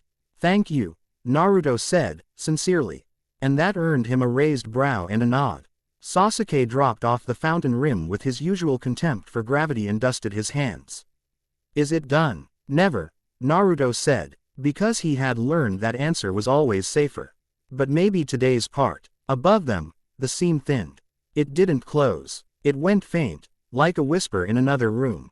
The avatar's nes stretched and grew brittle as sugar left too long in the sun. It regarded Naruto a last time, curious, insulted, calculating, then folded out of sight with the indifference of a cat leaving an argument. Sound returned like a tide. People sobbed because that's what bodies do after. The papers that had fluttered from the eaves drifted down and landed on wet stone. Naruto put his hands on his knees and let his head hang and didn't throw up. He counted with Hinata's rhythm until the world stopped blurring. Seiko appeared at his shoulder after an impossible amount of moving. She didn't touch him. You closed it, she said, simply. I made it decide to leave, he said. Closing is, he forced a smile, above my pay grade. We'll argue about pay later, she said. Her gaze flicked to his bracer, to the ink seared under the leather. To the boy wearing both. You didn't make a god fall. You made a city stand. That is the better trick. Don't get nice on me, Anko said, arriving on the end of a jump that left her hair full of grit. You'll spoil him. Already spoiled, Naruto said, because it was easier than saying thank you. Seiko's mouth curved a fraction. When the sky splits, she said softly, we cut the thread. I thought it meant cutting you. Maybe I was wrong. You don't have to say it like you swallowed a lemon, Anko said. It tastes like compromise, Seiko said. I prefer facts. She faced Naruto squarely. Fact. I will put a team on you. They will watch, not collar. We'll argue in rooms with doors and no children in them. He nodded, exhausted. That's fine, he said. I like doors. Temari clapped him once on the shoulder, a firm thud that said, don't fall over. Suna owes a favor, she said, looking anywhere but his face. I hate that. Don't make me pay it. Wouldn't dream of it, he said. Liar, she said, but it was fond. Karen leaned against a shutter and regarded him like a cat deciding whether to admit that a human had done something useful. You didn't jump, she said. Not today, he said. Good, she said. Don't make me run. He finally found a curb and sat because his legs had unionized. The plaza smelled like steam and broken stone and meat smoke. Someone was crying and someone was laughing because they hadn't died when they'd been certain they were going to, and those are the two correct responses. Hinata sank down beside him, not touching. Close enough to count as a hand on a shoulder without making it complicated. He tilted his head and looked at her. Her hair clung to her cheek in a dark curve. Her eyes were tired and furious and bright. You told it no, she said. Not a question. I told me yes, he said, and surprised himself with how true that felt. She smiled, very slightly, the kind that isn't for anyone else to see. Good. Kakashi wandered up at last, flipping his book closed without ever having opened it. He took in the plaza like a parent peeking into a bedroom where a cyclone had slept and found the child sitting in the wreckage. Alive and proud and pretending it had always looked like this. Report, he said, like a man asking what kind of tea you'd like after your house burned down. Naruto pointed at the sky. I told a thread to mind its manners, he said. And a lot of very competent people saved a city while I made faces at it. Excellent, Kakashi said gravely. Teamwork. The day dragged itself toward evening. Fires guttered. People counted. The final tally would hurt, because days like this always do, but it would not be the massacre Asim had planned. That would have to be enough for now. When the sun sat low and fat on the lip of the roofs, lanterns came on along the river out of sheer spite. Someone started stringing new ones where old had burned. Hinata and Tenten and Temari all said, in their own ways, eat something. Naruto tried to refuse and failed because his friends were very good at their jobs. Seiko stood at the edge of the square and watched her operatives wrap tags and de-roll line and pick up their own dead with careful hands. Anko joined her. They didn't speak for a while. Then Anko said, watching Naruto wave at a child who had drawn whiskers on his own cheeks with charcoal, told you. Not inventory. Seiko exhaled like a woman folding a map that no longer quite matches the ground. Not inventory, she agreed. A problem worth keeping. Anko smirked. That's the nicest thing you've said all day. Seiko didn't deny it. Naruto finished his bowl of soup and his second and his third and put the empty wooden spoon into the empty bowl with the reverence due a tool that had done difficult work. He looked up at a sky that was merely sky again. Tomorrow, he told it, gently, I'm still me. This time, the wind answered, just a little, tugging his hair and drying the sweat at the back of his neck. He decided that counted. He stood, because there were roofs to mend and people to sit with and jokes to try out on children who needed them. His knees didn't buckle. He counted that, too. Chapter 3 End. Chapter 4. Ruins that still breathe. The docks smelled like old rope and new rain, and Naruto's bracer ticked against his wrist as if counting the gulls. Pack light, Anko said, dropping a crate on the planks and making the whole pier jump. Pack quiet. If you can't be either, be useful. Tenten swung her bundle over one shoulder and thumped him in the ribs. With a grin that said she'd absolutely ignore the first two rules as long as she nailed the third. Hinata adjusted the strap of her canteen and handed Naruto a second one without comment. Temari came last, fan folded along her spine like a closed opinion. Karen stood at the edge of the gangway not quite hiding behind a coil of hemp. The Kusa headband was gone. A plain cloth circled her arm like a promise she hadn't decided to keep. Last call, the captain barked from the deck, voice like a file over iron. He had the look of men who measure weather more than people. When Anko flashed him a Scion scroll and a smile sharp enough to shave with, he spread his hands. If we sink, it's because you brought your storms aboard. We're freelance umbrellas, Anko said, hopping onto the gangplank. We keep things dry. They left at dawn, two gulls racing the bow and losing on purpose. The boat pushed through the water with the stubborn dignity of a man with places to be in old knees. Konoha shrank into a gray line behind them. Then a smudge, then memory. Ahead, the horizon was a knife someone had dipped in tin. Naruto leaned on the rail and let the spray bead his eyelashes. His Jogan want, to draw a map of threads over the ocean's skin, currents, eddies, the thin lines between weather and will. He blinked slow and didn't chase them. Kakashi's voice lived in his breath count, Hinata's steadiness lived under it. Breathe in, breathe out, don't drown in what you can see. Anko clapped him between the shoulder blades. Training fields that way, she said, nodding at the stretched blue, then thumped Tenten. Mechanics Bay is there. Don't blow up the fishermen's nets. Who? Me, Tenten said. I can't even tie a proper knot. Hinata, I need your notes again on that collar hitch. Hinata smiled, small and real, and demonstrated with the line at her waist. Naruto watched her hands work, deliberate, precise, far gentler than rope deserved, and felt something settle under his sternum that had nothing to do with the ocean. You should sit, he told Karen when he found her braced against a crate, eyes closed, jaw clenched. Or I could make the boat stop moving with a small, reasonably sized miracle. She cracked one eye. Don't you dare, she said, weak. I'm calibrating. She flapped a hand. The world. For once, don't be interesting. I can do boring. Naruto said, offended on principle. Prove it, Tamari said, stepping past. At least for the next 10 minutes. He tried. He really did. He lasted 9. On the 10th minute, the swells lifted in a way that made his palm itch. He stepped. Just one. Just a slip.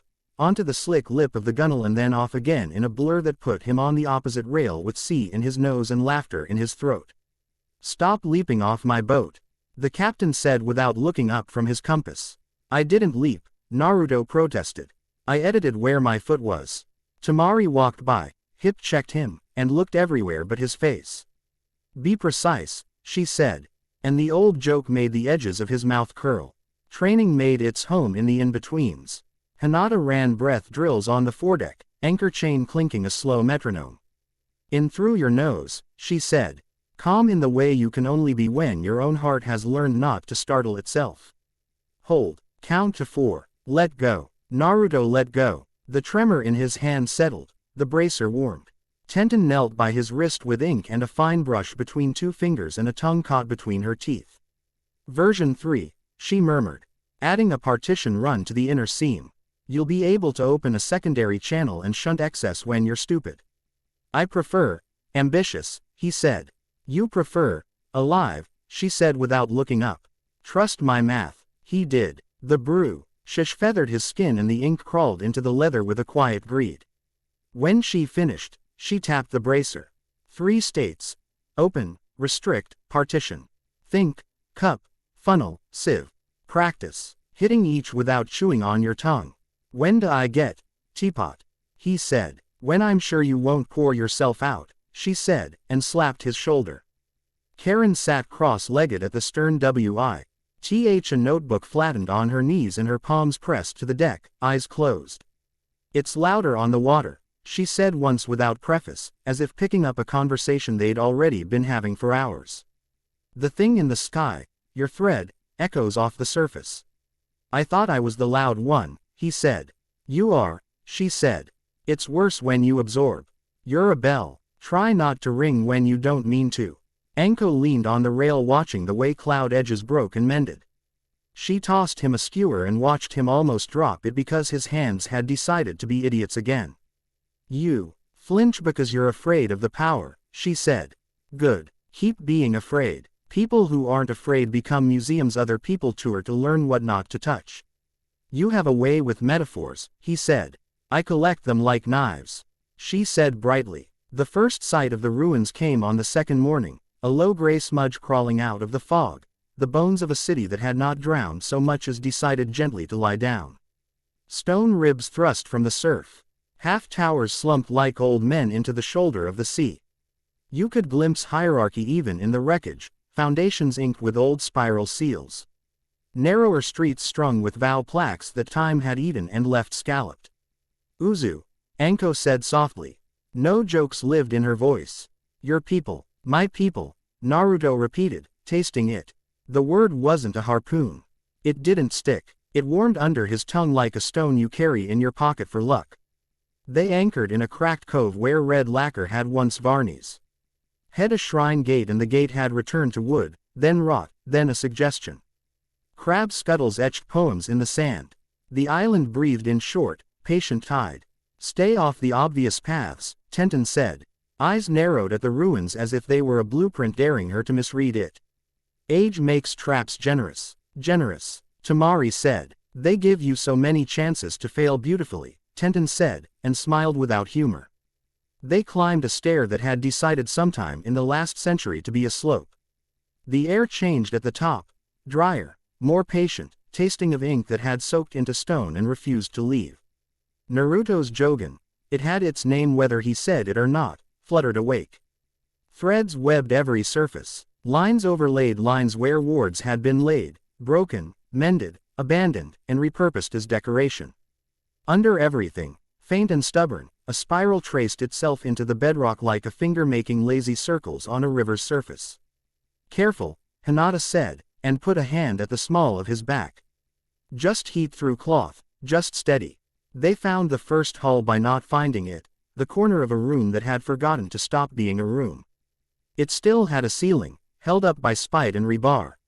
and a mural that had become a rumor of color. Naruto blinked and the ghost under the paint came into focus, not picture, not text. Geometry. Lines nested inside lines, curves crossing without touching. A spiral sketched with math the way faith draws halos.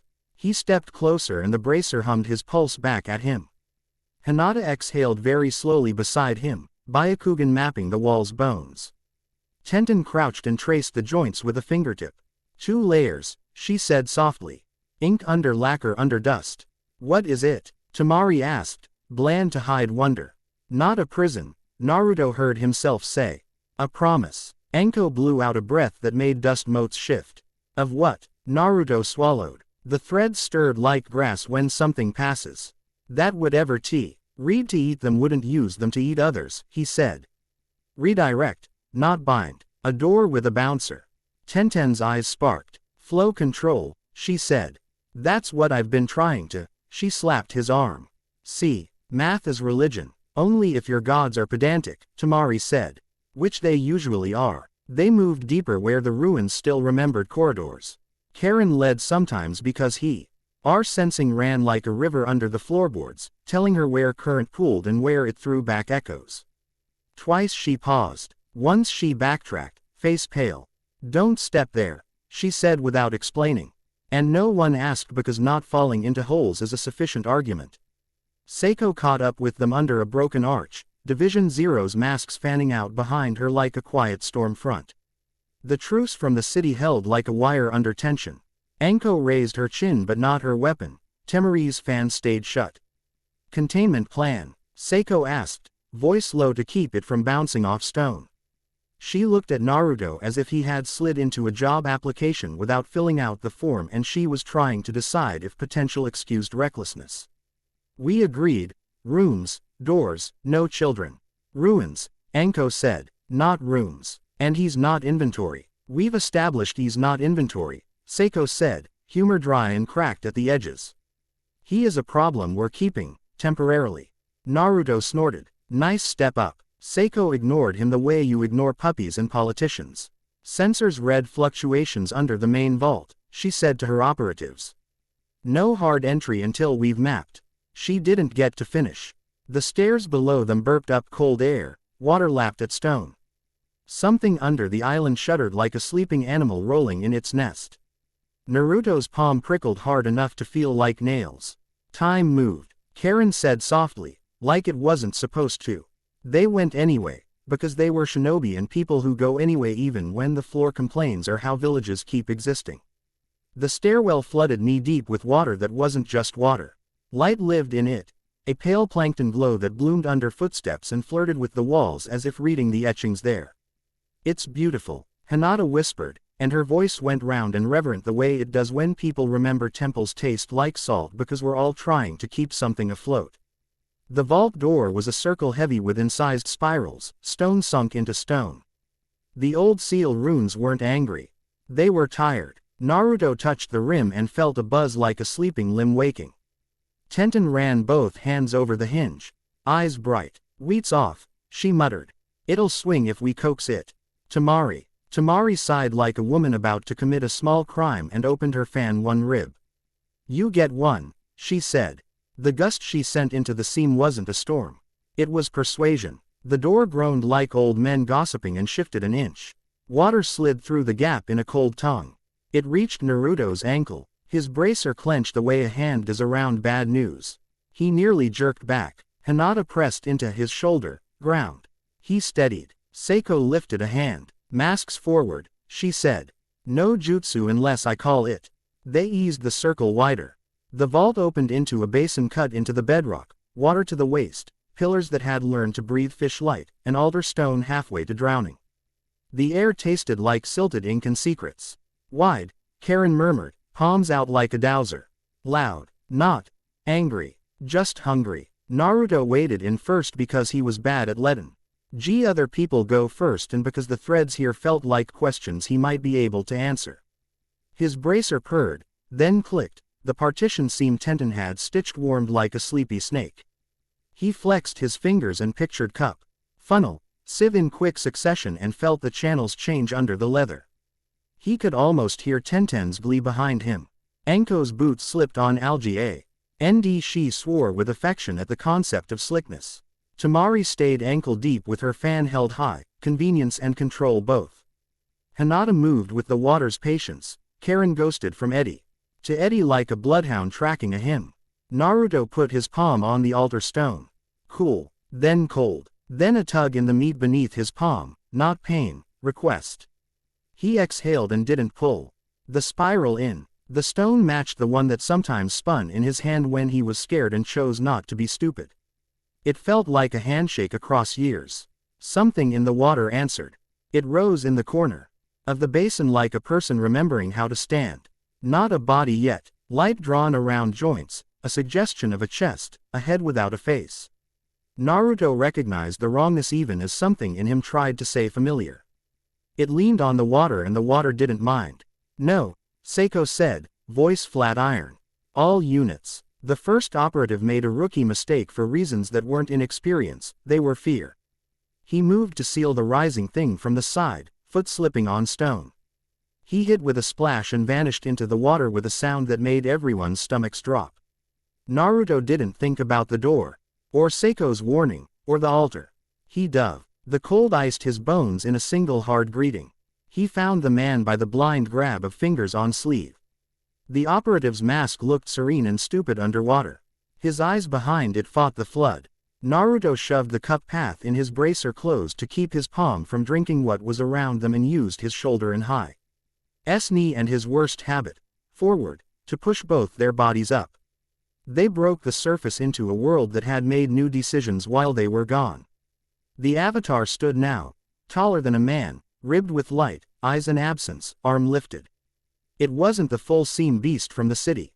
This was thinner, making do with less. But it had hands. Those hands reached for Naruto's left palm like a magnet remembers filings. He shoved the saved man bodily toward Anko's grasp without looking. The reach landed on him, a press against body and will. The bracer bit hard. Little vessel, borrowed tool, do not ration, spill, not thirsty, he said through his teeth, and turned the bracer's channel from cup to sieve with the snap of a thought that came like practice. The pull smeared across the mesh Tenten had sewn, found no purchase, slid off. The avatar shivered with the insult. It reached wider, trying to swallow the whole basin. Contain the edge, Seiko barked, sharp with the confidence of someone who had lost a lot and learned, at least, how not to lose everything. Her mask slapped seals to the pillars. Ink lines raced to meet each other and turned the water's rim into a faintly glowing circle. Tenten was suddenly at Naruto's shoulder, chin up, wet to the hip, eyes bright with terror she refused to name. Open the partition, she said. Not to it, to me. She tapped the second seam on his bracer. I can siphon off the excess into the net. You'll blow your seals, Hinata said, alarm sliding into her calm like a river finding a new bank. I'll replace them, Tenten said. He can't replace his hand. Tamari waded 2 steps to the left and set her fan into the water, half open, making a barrier the current had to respect. Karen pressed her palms down, eyes screwed shut, mouth moving as she counted the succession of peaks in the avatar's voice, only she could hear. It's dipping, she said. It spikes when he resists. Copy the dip. Naruto winged a look at Seiko. She was busy being a dam with her body and her orders both. She met his eyes for the length of a breath.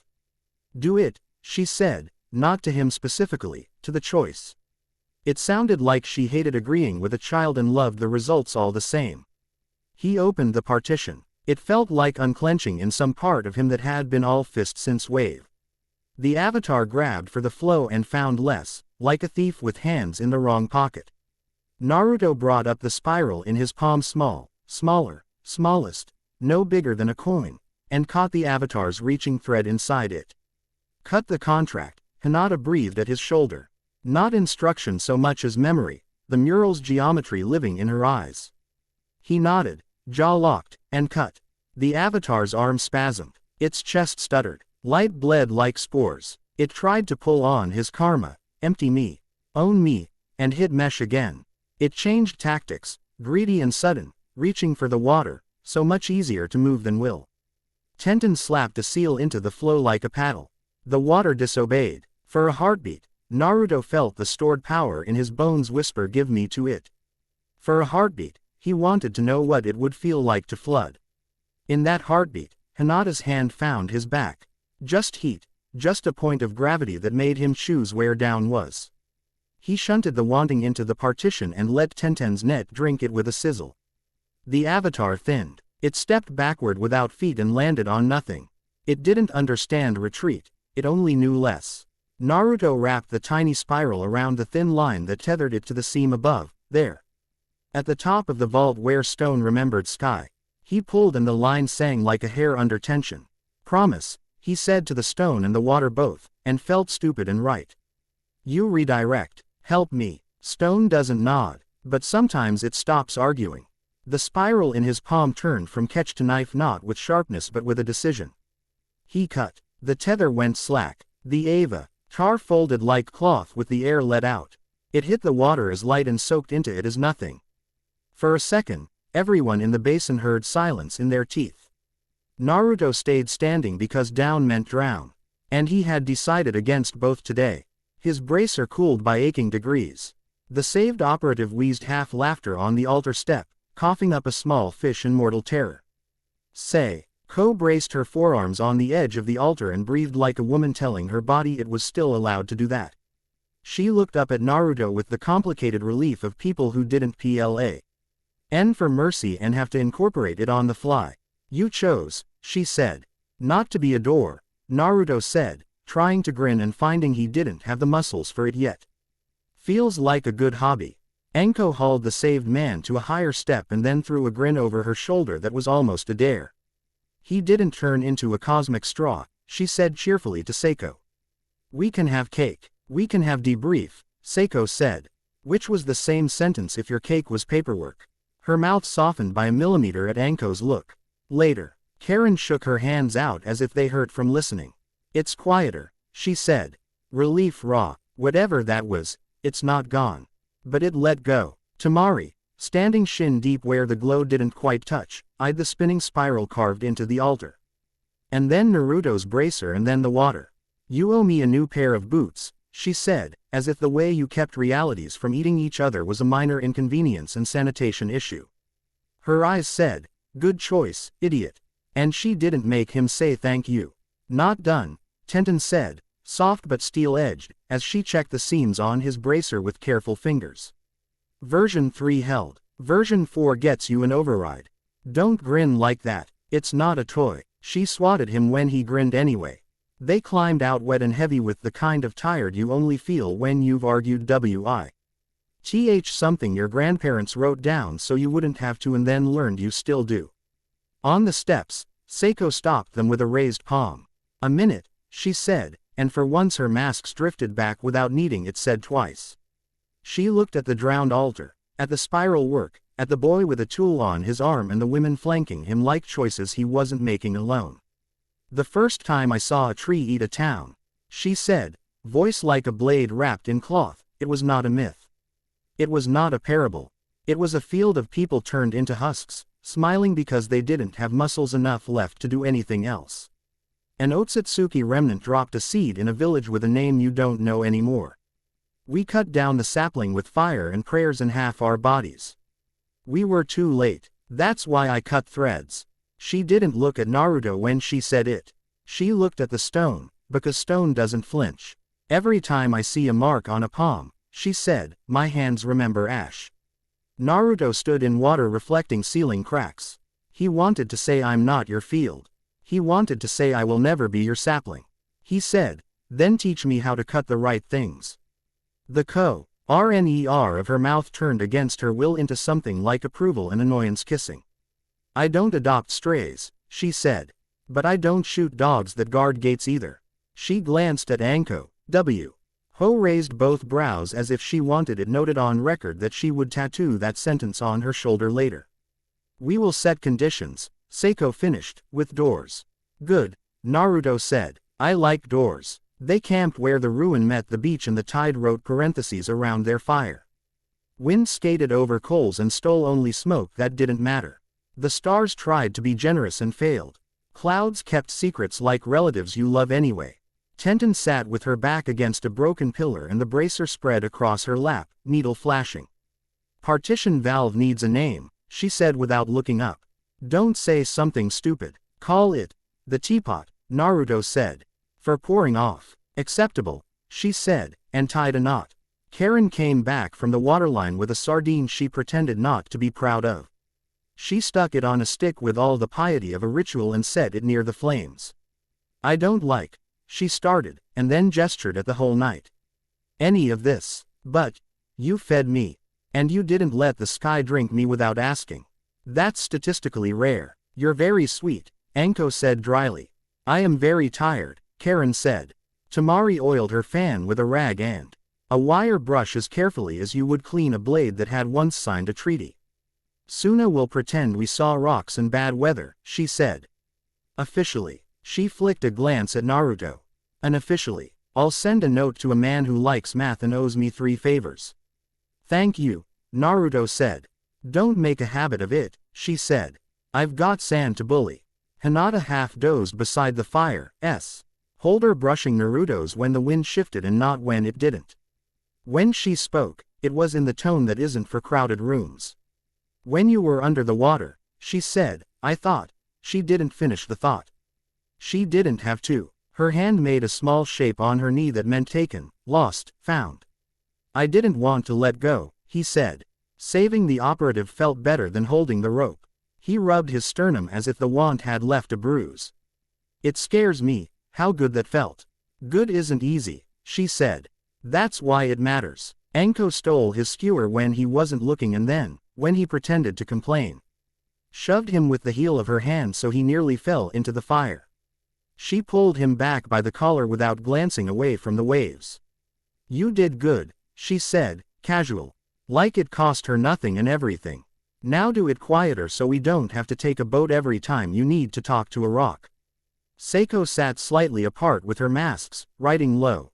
In constellations of ink on paper that would later become reports and orders and necessary cruelties.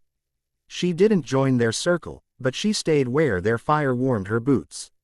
When Tenten Law, it's something Tamari said about counselors and cats. Seiko's hand paused on a line like a heartbeat hiccuped in her pen. Naruto's bracer, teapot, now, cooled fully in his lap. He turned the leather ring with thumb and forefinger, watching the partitions shift like a puzzle box. The island's wind smelled faintly of vinegar and long-ago fires. He felt small and felt that smallness as relief. Bridge, he said out loud, testing the word on his tongue. Not door. Hinata's head tipped onto his shoulder, light, deliberate, honest. She didn't sleep. She wasn't asking. She was agreeing. He slept in fits. When he woke between them, the tide had crept close enough to touch his boot. The ruins behind them breathed. The creak of old stone settling into rolls it had held for 100 years. The hiss of water leaving secrets in little piles like gifts you're not sure are for you. He watched the firefold coal's pulse and felt, for the first time since Wave, that the thread in the sky had lost interest in his bones. Morning came paired and clean. They walked the island once before they left, Hinata pausing to rescue a crab from a pit of broken tile, Tenten sketching rubbings of a seal she swore she could adapt to vents and valves. Tamari staring too long at the horizon like she was measuring the distance between duty and choice. Karen retied the cloth on her arm and didn't mention why. Anko nicked a sliver of lacquer from a half-buried shrine and tossed it to Naruto without looking. Souvenir, she said. Don't chew. He pocketed it. It sat there like a coin you forgot you had that would buy something important later. On the deck heading home, Seiko stood with him at the rail because sometimes proximity is the only policy people can agree to. We will set parameters, she said. And you will ignore some and obey others. And I will yell, and Mitarashi will laugh. Anko always laughs, he said. She laughs because if she stops, she'll set the world on fire, Seiko said, not unkind. She watched the wake unspool behind them. White on blue like writing that forgot its alphabet. We will put your name on reports.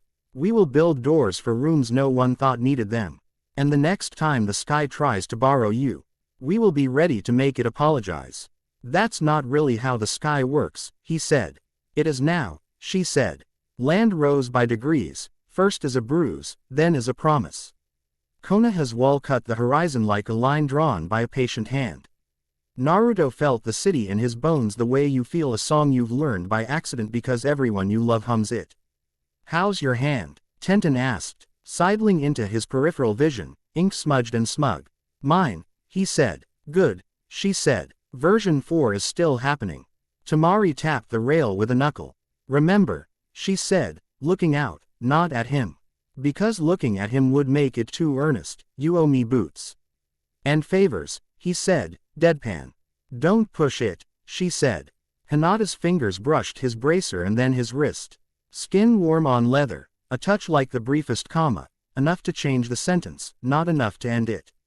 Naruto turned his hand and laced their fingers for the length of one breath. Then let go because the deck tilted and the world needed both of his hands again.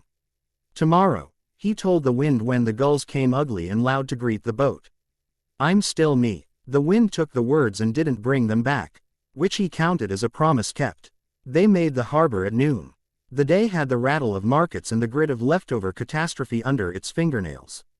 Hey, Opal mended roofs and told stories on corners and made tea they called medicine. Naruto shouldered a coil of rope because the captain shouted and because it felt good to be asked to do something that didn't involve arguing with the sky. When he jumped down to the dock, the island and its spiral and the way the water had felt under his hands went with him in his bones. He didn't feel heavier. He didn't feel holier. He felt like a bridge, which is to say, like two shores trusting him at once. He squared his shoulders and turned toward the village, where arguments and paperwork and hot dumplings and Hinata's patient smile and Tenten's needling and Anko's sugar and Seiko's parameters and Temari's dry asides and Karen's eye rolls waited like weather. He walked. Chapter 4 End. Chapter 5. A promise stronger than fate. The rain came without a storm, a polite drizzle that didn't trouble the flags or the stray cats. It tapped the tile roofs and turned the alleys the color of old tea. Naruto walked the market before it woke and counted the breaths it took to remember he was a person and not a tool. He moved through the slow currents of Konoha like a man testing a river with his calves. The brace, R. Tenten had carved a tiny spiral on the inside of the leather and written, "Teapot," sideways, a private joke, sat warm against his wrist. Cup, funnel, sieve, he could nudge the channels with a thought. Now and the bracer would hum like a kettle when the thought landed where it should. Hinata joined him 2 corners later without introduction, steps matching his almost by accident. She held a paper umbrella exactly high enough to share and exactly low enough to pretend she didn't mean to. The rain knocked politely on the oiled paper and then decided not to come in. "You're early," she said. "Couldn't sleep," he said. "Because you're worried," she said. "Because the dumpling stall is out of pork on Tuesdays," he said, and then, after the look she gave him that didn't remove the smile, "Because I'm worried." They crossed the square where the lanterns had burned 2 weeks ago when the sky spoke rudeness into the city. New lanterns hung, insolent in their brightness. Tenten had strung a line A.L.L. the way from the tea shop to the old well, a few with tiny seal stamps no one would notice unless they looked with the right kind of eye. She called it distributed luck. The counselors called it unauthorized infrastructure. Kakashi called it fine, whatever. Anko stood on the low wall around the koi pond and flipped a coin at the fish with vicious accuracy. The fish didn't care about precision or people. They flicked their tails and forgot. Seiko watched from the shade as if she were willing patience into something the village could keep. "You have exactly 4 minutes, Seiko said when they drew close. "Before I start saying sensible things about contingency plans." Anko hopped down and stole the umbrella by stepping under it without asking. "She's been practicing compliments," she told Hinata gravely. "It's alarming." Quote, "I'm practicing sentences that get children home," Seiko said. Naruto glanced up. The morning clouds were ordinary, cross-hatched and pale. No seams, no singing. But he'd learned you didn't wait for the sky to tell you how it felt. "What's our door with a lock?" he asked. Seiko's mouth twitched. "The Sandame is awake," she said. "He's angry in the way tea is angry when water is wrong. My operatives are posted. Your team," she allowed the group with a tilt of her chin, "has the south quarter and the river. Uzumaki, you're led on civilian lanes. You promoted him," Anko said, scandalized. "To useful." I promoted him to someone who knows where to stand, Seiko said. Do not make me regret it. Hinata and Naruto shared a breath, same count. He see. Old feel her steady him without touching him, the way a well-walked path steadies your feet even when the hill tilts. They scattered not because they were afraid but because that's how you hold a CIT. Why together? You become thread and let other people step on you without falling. Tenten climbed onto the tea shop roof with a coil of new line and a canvas roll of tags.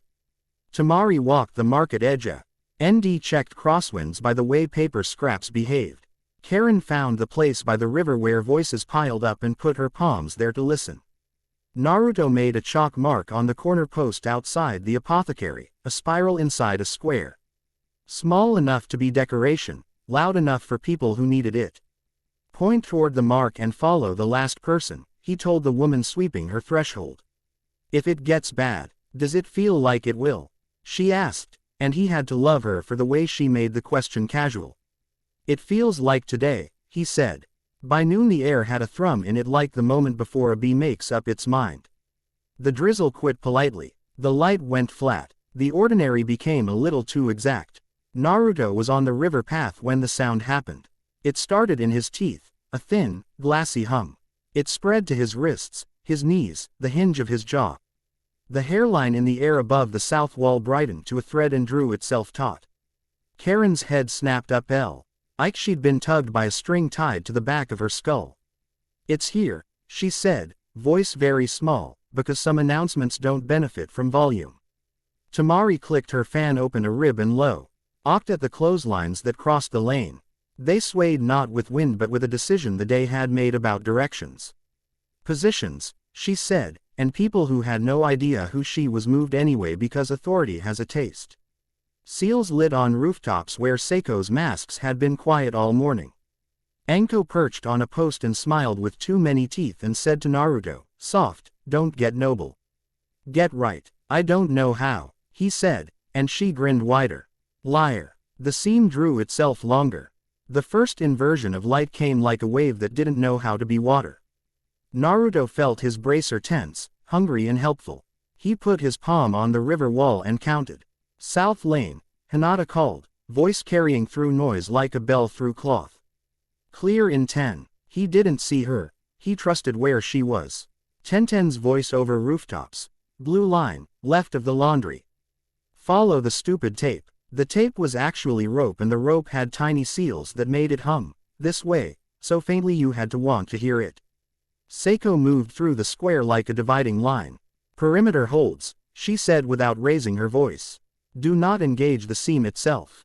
Her eyes flicked once, to Naruto and he made his face into focus. The seam tore. No crack, no thunder. A clean breaks in fabric. Behind it, stillness, not absence, exactly, but a refusal to move. Light began to step through with careful, skeletal confidence. People who hadn't believed the stories did now. The first panic tried to get big. Naruto strangled it with small work. He broke the crowd into strands and handed the M to Hinata's calm and Temari's wind and Tenten's false tape. He opened two little slips in air to widen a pinch between a noodle cart and a dog that wouldn't be moved. He took a fire, small, this one, a welcome accident for once, and folded it shut into the space behind his ribs and set it down again where it wouldn't do harm. Alcohol bled from the barrel like regret. The old man who sold noodles nodded once, and that was praise enough.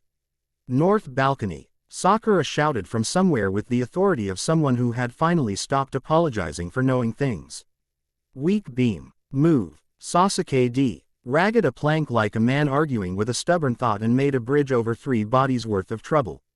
He did not make eye contact with Naruto as their shoulders brushed. He didn't need to. The avatar stepped out of the seam. It was taller than the one in the vault, clearer, as if it had learned how to hold itself together. The ribs of light made a cage where a chest ought to be. The face was a smooth absence. Its hands were long. It moved like high wind pretending to walk. Uzuma. It began. Nope, Naruto said, and put his hand up because sometimes rudeness is offense. He caught the first reach before it had fingers. The bracer clenched without fighting him. Cup, funnel, sieve. The pull skated across the mesh and found nothing. He felt the old urge to drink until he shook, the G-ood kind of wrongness, and he shut it out like rain.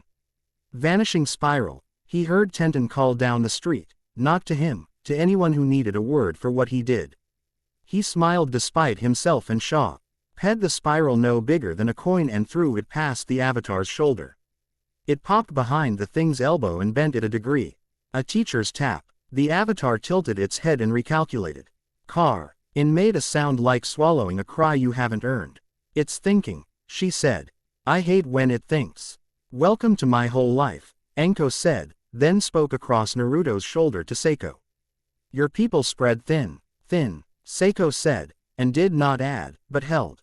She didn't have to. It was clear by how her operatives moved, disciplined, boring, right, that they were exactly where they meant to be in more places than they could stand.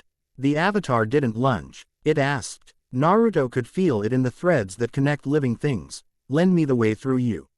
He wanted to say yes with the part of him that loves answers more than the questions that make them.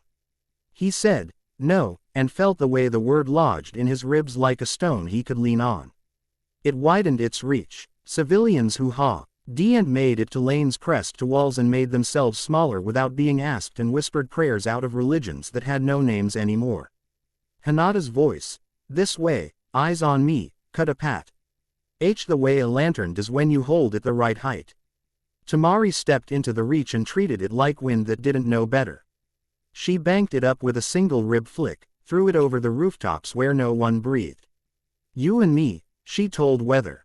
We argue on my terms. There was a change above them, a new wrongness inside the old. The seam pulsed. Not bigger, not wider, deeper. Naruto tasted metal and old rain in his mouth. The line went taut to somewhere beyond their sky. He knew in his bones the word for it because his bones had borrowed other people's words.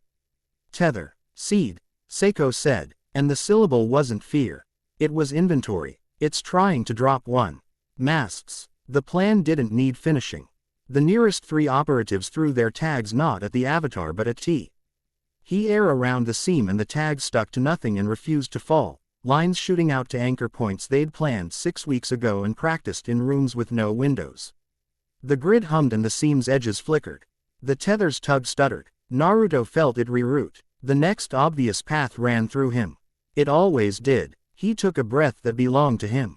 He looked at Hinata, and she was already meeting his eyes. He didn't see worry there so much as agreement. Playbook, he asked. Don't keep it, she said. Catch and cut. Then find the void, Tenten called, because her brain had started running as soon as the word, seed, left Seiko's mouth. Not a jump, she added as Naruto glanced at the seam, because she knew him, a step, there and back. I'll keep the teapot from boiling. Karen's voice scratched the stone. If you leave for too long, I won't hear you. I'll leave a shout, he said. Anko popped a dango ball into her mouth like a curse practiced into sweetness. I'll yank you by the scruff if you get dramatic. I don't know how to be dramatic, he said. Everyone on the street looked at him without looking at him. He stepped. It was not the big wrong, it was the small one he could do without the world making a note. His foot found nothing and insisted something be there. The roofs fell away. The square turned into suggestion. Sound went hush, then thin. He epped again and the seam agreed to let him in, not because it was kind, but because it was confident. Inside smelled like snow that had never decided to melt. Light had no edge. The avatar was closer here, or bigger. But not in a way your measuring tape could tell you. The tether hung down like a string on a toy you can't see, buzzing with intent. He could hear Ire in the hum, patient and insulted. You have been inconvenient, the not voice said. It used politeness like a knife. I'm trying to make it a habit, Naruto said, because rudeness is a tool you sand by using. His bracer clicked. Tenten's threads warmed. He felt Hinata's steadiness like a weight tied to his ankle to keep him from floating off himself. He didn't throw yet, he held. He gathered the spiral, slower, smaller, quiet as a secret. He laced it through the lattice his karma offered and refused to let the pull define the spin. He thought about the altar in the water and the way the spiral had changed when he said promise out loud like an idiot. Hey, he said to the tether, because sometimes stupidity is door code. You don't get to eat my city. Cities do not belong to children, Irei's hum said, and the line tightened as if to make a point. Correct, Naruto said. They belong to everyone. He caught the tether in his spiral like a man catching a snake in a basket. Quick, decisive, enough. The buzz became a note, then a chord. Then silence in a small circle around his palm. The tether still tugged outside the circle. He didn't try to wrestle it. He cut a fraction and waited. Outside the seam, the seed had been starting to lace itself into air. A faint net of spores glowing like lanterns bleeding their light. Hinata's call. Left lane now, shifted 3 bodies so a child wouldn't see it happen. Temari's win. D lifted sparks into where no one stood and held them there, trembling. Tenten's tags cast down faint lines that made the tether ring in the places it had to move through. Seiko's masks threw the last of their anchors and turned the grid into a suggestion the seam had to respect. Inside, the tether thrashed. Naruto held the circle small and steady and cut a fraction off the thirst that ran through it, not severing yet, starving. He felt Irei change approach, patience loosening. The avatar reached. Fine, he would be prey. Fine, he'd be the shortcut. This was a move he understood. He put his other hand out. Temari always told him, be precise. He caught the reach in the same spiral, a second circle, twin to the first. The 2 circles hummed to each other, a little, resonant. His bracer smoked, and then stopped because Tenten had stitched a cooling run and Hinata's hand on the outside world pressed against leather exactly where he could feel it here. Choose, Irei breathed. Annihilate this line, or make it yours. He could tear the tether in half and let the avatar fall into the seam and maybe the seam into itself.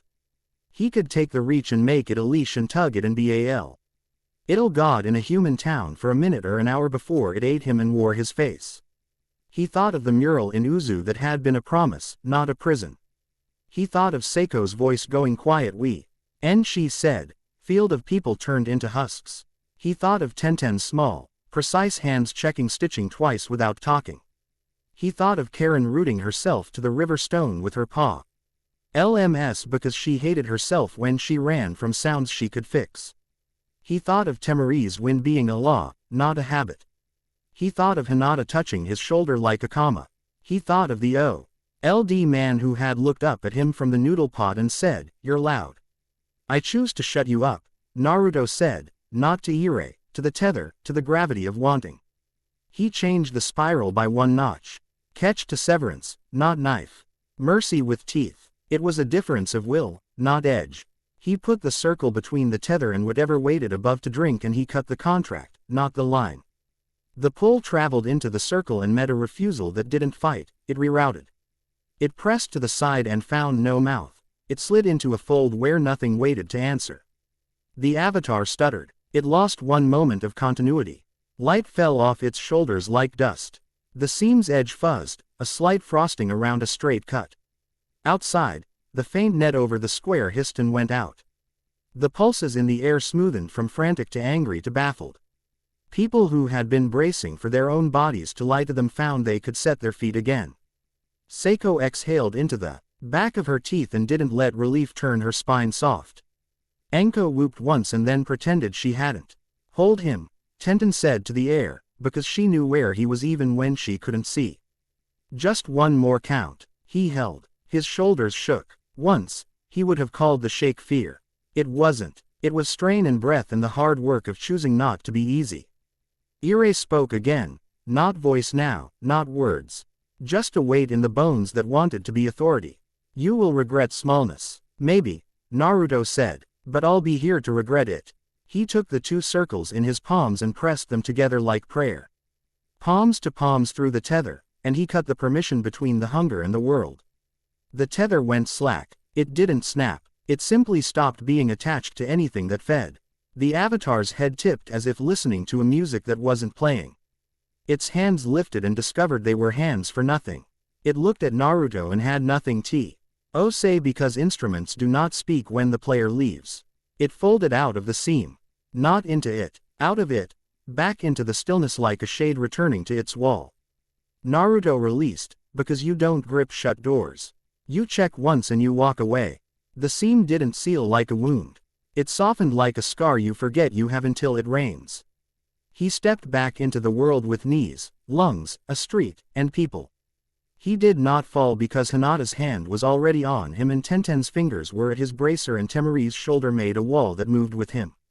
Anko's laughter came from the gutter where she'd decided to lounge like a cat that had won an argument. Seiko didn't say you did it. She said, square, status. Moving. Sakura answered, no crush points. Get me bandages. North Lane is stubborn, Sasuke said, which meant he was already on it, which meant it was about to stop being stubborn. River clear, Karen said, and the shake at the ends of the words was not fear. It was stop, finally. Tenten tightened the last stitch with a snap that stung his skin and felt like gratitude disguised as strangling. Teapot held, she said, pride and warning balanced. Version for tomorrow. Don't argue. Wouldn't dream, he said. Liar, she said, affection behind the scold. The seam retreated until the sky was only sky. The grid lines loosened. Seiko's masks rolled, their tags and tucked their dead away with hands that knew what work kindness is. The counselors came out of rooms to find that the people had already done what councils eventually decide to say they did. Naruto sat on the low river wall because his knees had recently filed complaints and had to be humored.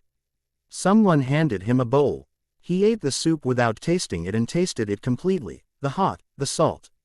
The steam that cleaned the inside of his throat. Seiko approached last. She stopped an arm's length away because that was a distance they both could use when they wanted to feel honest. You made it sever itself, she said. And it was reluctant praise, which is the best kind because it means the person giving it had to want to. I made it stop wanting me, he said. You made it stop using you, she corrected. It will still want, but it will not be allowed to want this way. That matters. He glanced up at her and saw something in her face he hadn't before. Not softness. Permission to imagine softness, later. You'll still watch me, he said. Like a hawk, she said. We'll write this into rules. Doors. Oversight. My squads will answer to more than me. The cage will stop Pret. Ending we can't be both necessary and wrong. Anko snorted. You're getting sentimental. I'm getting tired of burying people for the integrity of policies, Seiko said, a fierce quiet. We can do better. Tamari flicked stray ash off her fan and made a show of examining the sky as if she could bill it for services. If anyone asks, she said, Konoha had a boring day under overcast. Sand stands. By the official statement that we sent no wind and saw no seam. She looked at Naruto and rolled her eyes. And privately, you owe me a story with less sky in it next time. I can juggle, he said. Please don't, she said. Karen perched on the wall near his knees and swung her feet like a girl and not a censor who had learned to hold herself together with gritted teeth. I hate that I like you when you're useful, she said. So maybe stop being useful for a while. I'll try, he said, and Hinata's elbow nudged his arm in that particular way that said please do not try too hard, idiot. Night came like forgiveness. The village exhaled, as a unit, as one chest. Paper lanterns bloomed along the river, not as a ritual this time, not as protest. As a habit people could keep. Children ran show. Elder first into each other and spun around and forgot to be serious. Vendors sold skewers with a discount that was really kindness. The Sandame walked the square with one hand on his back, not to press pain away, but to keep himself upright in front of sons and daughters and grandchildren and strangers. He nodded to Naruto once, and Naruto nodded back like a boy who would always be a boy in some rooms and a leader in others and had decided both were fine. Tenten found a crate and made it into a table by writing, table, on the side with charcoal. She surface cleaned the bracer with a cloth as if it were a holy thing and not a project. Tomorrow, she said, and this time it wasn't a threat. It was a promise of work and tea and stubbornness. Tamari stood too close to laugh at him and too far to call it anything else. Come to Suna and I'll show you a sky that minds its manners, she said, which wasn't true and would be fun to test. I'll bring an umbrella, he said. Karen took a lantern from a string and handed it to Hinata without looking at Naruto. You're the one who keeps calm, she said. You get to set our prayer. Hinata glanced at Naruto. He shook his head quickly, because duh. Decisions that looked like speeches made his tongue stupid. She lifted the lantern by its wire hook and set it on the river with a careful palm. It bobbed. For half a second, the light made the water low. Okay, like something you could walk on if you were brave or foolish. Naruto wondered which he was and decided he liked bridge better. He didn't look up at the sky when he said to it, because he had said enough to it today. He said to the lantern, to the river, to the knots in the rope Tenten had strung that would hold until they didn't and then be fixed, I'm still me tomorrow. Hinata's hand found his without choosing. He let that be what it was, now, here, honest and light and not a contract with hunger. He squeezed once, she squeezed back, and then, because people were watching and this wasn't that kind of story yet, they let go and laughed at nothing in particular and pointed at a dog who had decided a lantern was a toy. Sasuke drifted by with a scowl. He used to say, I'm glad you're not dead, when words would have embarrassed him. Sakura slid him a sweet bun. She pretended she baked herself and punched his shoulder when he nearly dropped it. Enko stole the bun and gave it back. Seiko took off her gloves and let her hands be hands and not tools long enough to warm them over a brazier. Report, Kakashi said finally, because someone had to, leaning on the rail and watching a lantern. Enhu's wick had guttered sputter back to life because the wind was a gossip and liked endings. Anything interesting happen? Naruto thought of the void and the cut and the choice and the way he had felt, very briefly, as if he was exactly and only what he wanted to be. Yeah, he said, grinning with everything he could finally afford to grin with. We were helpful. Kakashi's eye creased. Pass. The night ran itself out on its own little legs. People went to bed with the bravery of the bored. The last lanterns drifted into a bend and disappeared against the curve, not lost, just unseen. The B racer on Naruto's wrist cooled completely. The ink in its seams dried into the work that would be undone and redone and made better until it too became habit. He walked home along the wall. The wind lifted the ends of his hair and whispered the way wind does in places that have learned how to be safe. Not promises, not warnings. More weather tomorrow. He could work with that. At the corner where he old shrine stone had bitten him months ago, he stopped. He touched the rock for the length of a breath. It was only stone. It remembered him and did not make a point of it. He smiled at it without irony and kept walking. When he looked up, the sky looked back like it always had, with indifference and space enough for whatever you wrote there if you were polite about it and didn't gouge.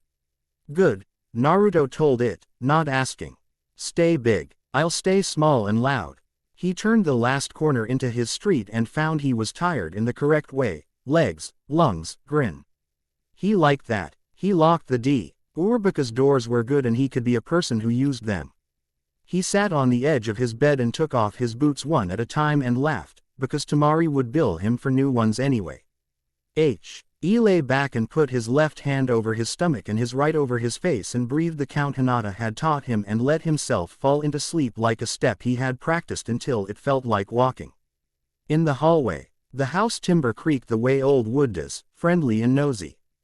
The city made a small, contented noise and stopped. The wind wrote nothing on the window. The threads had once tied him like a net now hummed under the floorboards like string ready for music if anyone wanted to play. He didn't dream of the seam. He dreamed of breakfast lines and spilled salt and Nko lying about sugar and Karen pretending not to be his friend and Tenten arguing with a screw and Tamari complaining and Seiko writing and Hinata handing him an umbrella before he realized it had started to drizzle. In the morning, he'd wake to a list of tasks and a few arguments and the feeling that he could say no and yes without being eaten by either. He'd lace his boots and make a face at mirror and stretch until his shoulders stopped hating him. He'd check the sky once and then ignore it on purpose. He'd go to the square and someone would press a dumpling into his hand because that's how cities say, we noticed. He'd fight when he had to and help when he didn't and get in trouble and get out of it and build version 4 and version 5 and an apology and a festival. He'd keep the same promise every time, out loud. To whoever needed to hear it, I'll be a bridge. For tonight, he slept with the window cracked and the world exactly what it was, not saved. Not ruined, not quiet, held. Chapter 5 End. Chapter 6. Sand that refuses to kneel. The letter from Suna arrived folded like a joke. Tamari hadn't decided if she wanted him to get Naruto unfolded it at the ramen stand while steam fogged his lashes. The first line was neat and dry. "Bring boots you don't like." He snorted. "She's never going to let that go." "Deserts are hard on leather," Tenten said, stealing his egg with a pair of chopsticks like a heist. "Also on people who think wind is a suggestion." Hinata slid a small paper packet across the counter, dried plum candies that stuck to your teeth. "She didn't say, please," she observed, soft, amused. "She said it with the boots," Naruto said. "That's Tamari for, please." Seiko read the second page without touching it. She had a way of reading a room and making paper unnecessary. "Joint drill," she said. "Not a parade. We'll test your bridges against Suna's weather. If the sky misbehaves, we don't improvise alone." Anko dangled a skewer over his bowl as if seasoning it with sugar.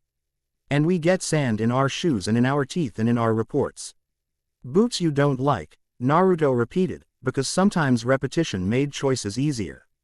They left 3 days later with a caravan that measured distance by the way water sloshed and tempers didn't. The desert began before the trees were ready to admit it. Grass thinned, soil bleached, the horizon learned how to be flat. Tamari met them outside the gates with her fan slung over one shoulder like a law and sand in her hair because in Suna that was simply the price of breathing. She grinned at Naruto. Ikid tried to surprise her and failed, then knocked her knuckles against his bracer. "If you break my sky," she said, "I'm sending you a bill, not a letter." "I brought boots," he said, lifting one foot. "Ugly ones." "Good," she said. "You'll cry less when they die." Gaara stood behind her with a stillness that belonged to people who learned to be careful so they wouldn't shake the things they cared about. When he met Naruto's eyes, the corner of his mouth tipped as if something inside him had decided not to frown, for once. That was a greeting. Suna's walls were the wind's handwriting. Alleys were shadows that moved at noon. The light there didn't apologize for itself. If Konoha wore its warmth on the surface, Suna kept it in the bone and shared it only with people who waited. 10 unpacked a wooden roll of parts as if she were opening a traveling temple. "Version 4, she said, tapping the bracer with a knuckle. "Gate valve on the partition. You'll be able to hold against. Pull without chewing yourself to pieces. If you feel smug, you're doing it wrong." "Smug as my resting face," he said. "Then practice humility," she said.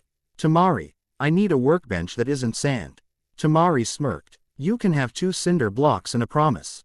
"That's better than my childhood," Tenten said cheerfully, and got to work. Hinata leaned on a post that had learned how to be shade. She watched Naruto as Tenten stitched the new run into leather and didn't tell him to breathe, he already was. Her hand found his elbow and stayed there, light, when Tenten cinched the last knot. The bracer hummed under his skin like a wire, new, tuned, right. Karen wandered away from the market noise until the air went thin and honest. She knelt, palms on the sand, eyes closed. "It's louder here," she murmured when Naruto found her. "Like the ground is a drum and people are bad at playing it."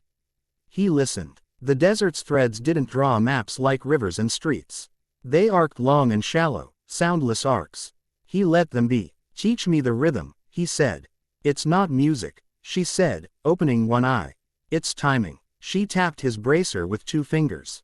"If the sky tries to drink, you wait half a beat before you answer. Make it miss. Make it learn to hate you." "You're very sweet," he said. "I'm very practical," she said. The drill was supposed to be boring. That was the point. Ko said. "Boring, like a prayer and meant, no one dies." Suna's captain, Baki, Temari's teacher-shaped shadow, said, "Boring, like a dare and meant, impress me by not being stupid." They ran lanes across a dry riverbed while the wind negotiated with itself. Tenten strung lines between posts and wrote, "This way," on strips of canvas in 3 languages and 1 set of arrows that only made sense if you'd seen her handwriting before. Seiko's masks mapped anchor points with the uncomplaining patience of people who have already done the worst version of a job and would like to never do it again. Anko Taze. Ted local dango and declared it, acceptable if you squint. Tamari watched the sky like a woman who knew it personally. "She's in a mood," she said, and tilted her chin at the high thin cloud that looked like frost on glass. Afternoon squalls. Dust. Maybe teeth. We have doors, Seiko said, and it sounded like both confidence and warning. They were 3 hours into being responsibly dull when the wind changed its mind. It didn't whistle or roar. It shifted, a low, lateral drag that made the dunes hold their breath. Tenten's canvas strips twitched. Gaara's sand rose a degree before he told it to. Tamari closed her fan without looking. Positions, she said, and people moved like they'd practiced in rooms that taught you where your feet belong when your world tries to slide. Naruto felt it in his teeth first, a thin hum, glassy. He'd learned to hate that sound and appreciate the way it gave him a head start. He flexed his hand. The bracer warmed. Cup, funnel, sieve, gate. The seam wrote itself into the air over the dry riverbed like someone scoring a line for a cut. No grand tear this time. Precise. Confident. The first pulse bled through, a pale net that wanted to be a seed and wanted to hurry. Grid, Seiko snapped. Her operatives threw tags up and the lines stitched themselves into a mesh so fast the wind didn't have time to argue. The seam's edge quivered, disliked, adjusted. Left lanes, Hinata called. The sound of her voice put bones in people. Follow the blue flag. Don't run. Hands on the shoulder in front. Wind up and away, Tamari said through her teeth, and NUDG. Ed the gusts that wanted to lie down into standing back up where they wouldn't fill lungs. Dust streaked past obediently. It was like watching a river decide it was stairs. The net brightened. Naruto saw the tether begin to snake down, a hairline at first, then a line with intent. He could hear Ire in its hum, patient and insulted. Not a jump, Tenten said, appearing at his shoulder like a whisper with a wrench. A step if you need it. Gate on the partition is live. I'll keep your teapot from boiling. Karen's eyes were unfocused, mouth set. It pulses. 3 beats steady, then a dip. Cut on the dip. If you push, it pushes back. If you miss time, I run. Fair, Naruto said. Gaara took 3 slow steps forward in the dry riverbed. Sand climbed his calves with the possessiveness of a dog. If it tries to root, he said. Voice calm with the kind of practice you only get by nearly being a god's vessel yourself, I will make it grow where plants refuse. Redirect, not bind, Naruto said. And Gaara's head tipped once. Knowledge acknowledged, not worshipped. The tether dropped a finger's breadth from Naruto's cheek, hissing without sound. He caught the hunger before it grew teeth. The bracer clenched. The gate valve on the partition bit down on the pull like a mule that had decided the cart was not its problem. The tug skated and found nothing it liked. Little bridge, Ire said inside his hinge bones. You keep making yourself load-bearing. Occupational hazard, Naruto said. He nicked a step, just a slip, into the seam's lip. Inside smelled like chilled stone and long patience. He didn't stay. He pressed the spiral into the tether here, at the edge, small, coin small, and waited for Karen's count. 1, 2, now, she said. He cut. Not the line, not the world, the contract.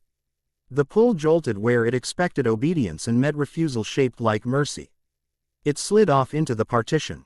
Tenten's run lit under his skin like tidy lightning. The seed tried to lace the river. Filaments tasting sand the way tongues taste cold iron. Gaara smiled without moving his mouth. The dry river remembered being water because rivers are stubborn like that. Sand rolled, fine and heavy. And the filaments sank into it the way nails sink into flour. Nothing found purchase. The avatar stepped through and immediately hated the heat. It adjusted posture without thinking, a tilt that meant, I will not be denied. Translated from a language older than hate. It reached. Naruto put his hand up, rude, because polite hadn't worked with this one yet. He didn't drink. He didn't throw. He caught, coin small, spiral inside the gate. And he let the reach tire itself on mesh built out of other people's clever hands and his own bad habit of staying. Tamari slid into his peripheral vision with the stealth of a thunderclap. Don't keep it, she said. Not keeping, he said. Borrowing its attention. You're very annoying, she said, flicked the wind hard right, and forced the avatar's aim a handbreadth off. Suna's line crews weren't shinobi. They were people with rope burns and strong backs and the unexciting heroism of knowing knots. They took Tenten's canvas arrows and made them true. Civilians ducked under them with the flat, Practical fear of people who plan to survive. Seiko's masks. Held. Boring. Exactly right. Look, Karen said, voice going thin with that strain of listening you can see in tendons. It's reaching around. Beneath. Naruto felt it a beat later. The seam's pull probed low, through shadow under carts, through pockets of cool under boulders, any shape that felt like root. Up, he said to Gaara. And Gaara said, yes, to the ground in a way only he could. Sand arched, a low dune where a root would snag. The pull grabbed at the curve and slid off like a hand skidding across glass. The avatar pivoted. Its face had no features and still managed disdain. It reached for Naruto again because shortcuts love to repeat themselves. He stacked a second spiral atop the first, palms a breath apart. And let the circles hum to each other. Choose, Ire said, bored of patience. Sever, or take. Neither, Naruto said. He pressed the circles together a quarter inch. The hum shifted. The gate valve pinched. The tether met refusal the way water meets oil and went looking for another mouth to fit. A crack ran through the high clouds, thin, almost pretty. Temari looked up and swore with affection at the sky. She wants to split, she said. She doesn't get to. Sasuke moved like a shadow under a tarp, quiet, cutting the one support that would have made the whole tent fall wrong. North line, he called. Clear. Sakura's voice came behind him, crisp as a new bandage. People through. The avatar did the thing hungry things do when clever fails, it lunged. Naruto didn't step back, he stepped through. The small wrong step, the slip that had nothing to do with heroics.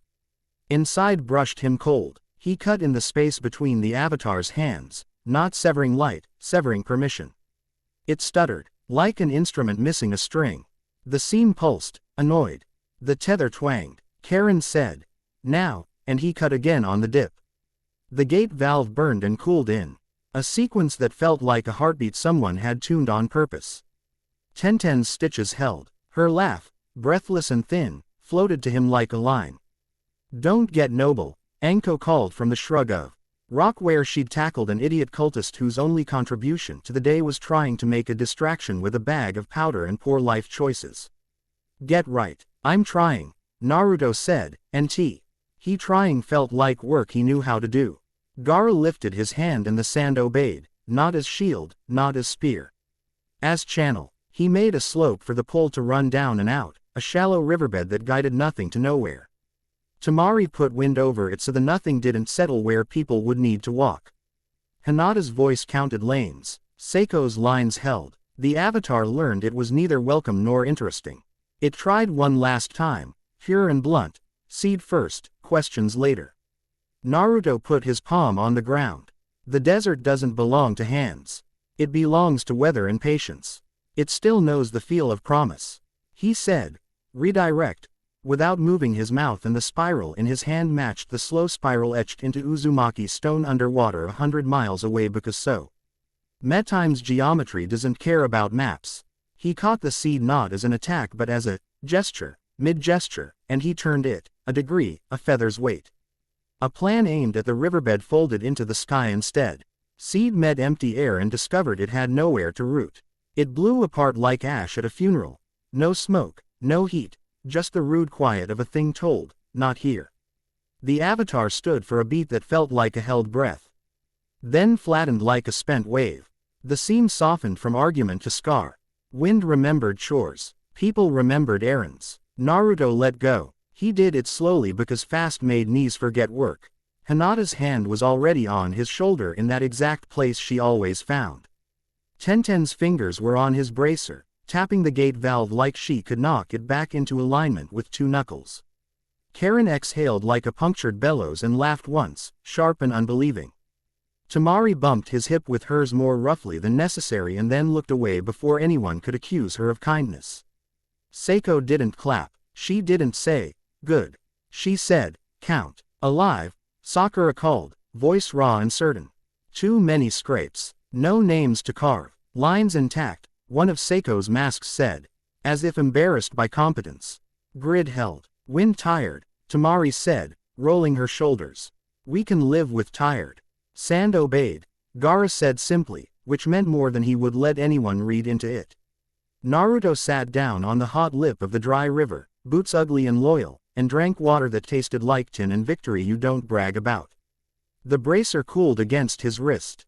Tenten pushed her hair off her forehead with the back of her hand and put a smear of ink across her cheek she would not notice until someone laughed later.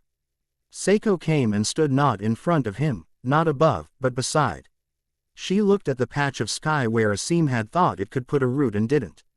I have to write a report, she said eventually, tone flat as desert humor. It will say we held and we cut a thread and both those verbs will be true. It will not say, the boy chose mercy with teeth, because that is not a measurable term.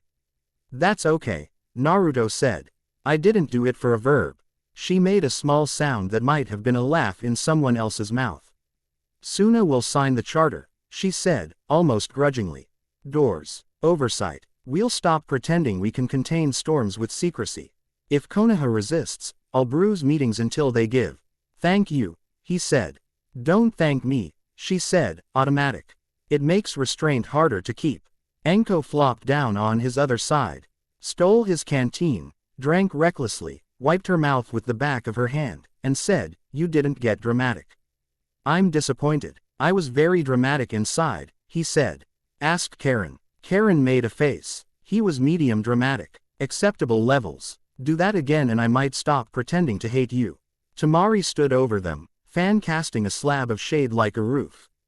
Boots survived, she observed. Barely. I am aggrieved. I'll buy you new ones, Naruto said. You don't have Suna money, she said. You can owe me a favor that requires paperwork. Those are the worst kind, he said. The ones you learn from, she said.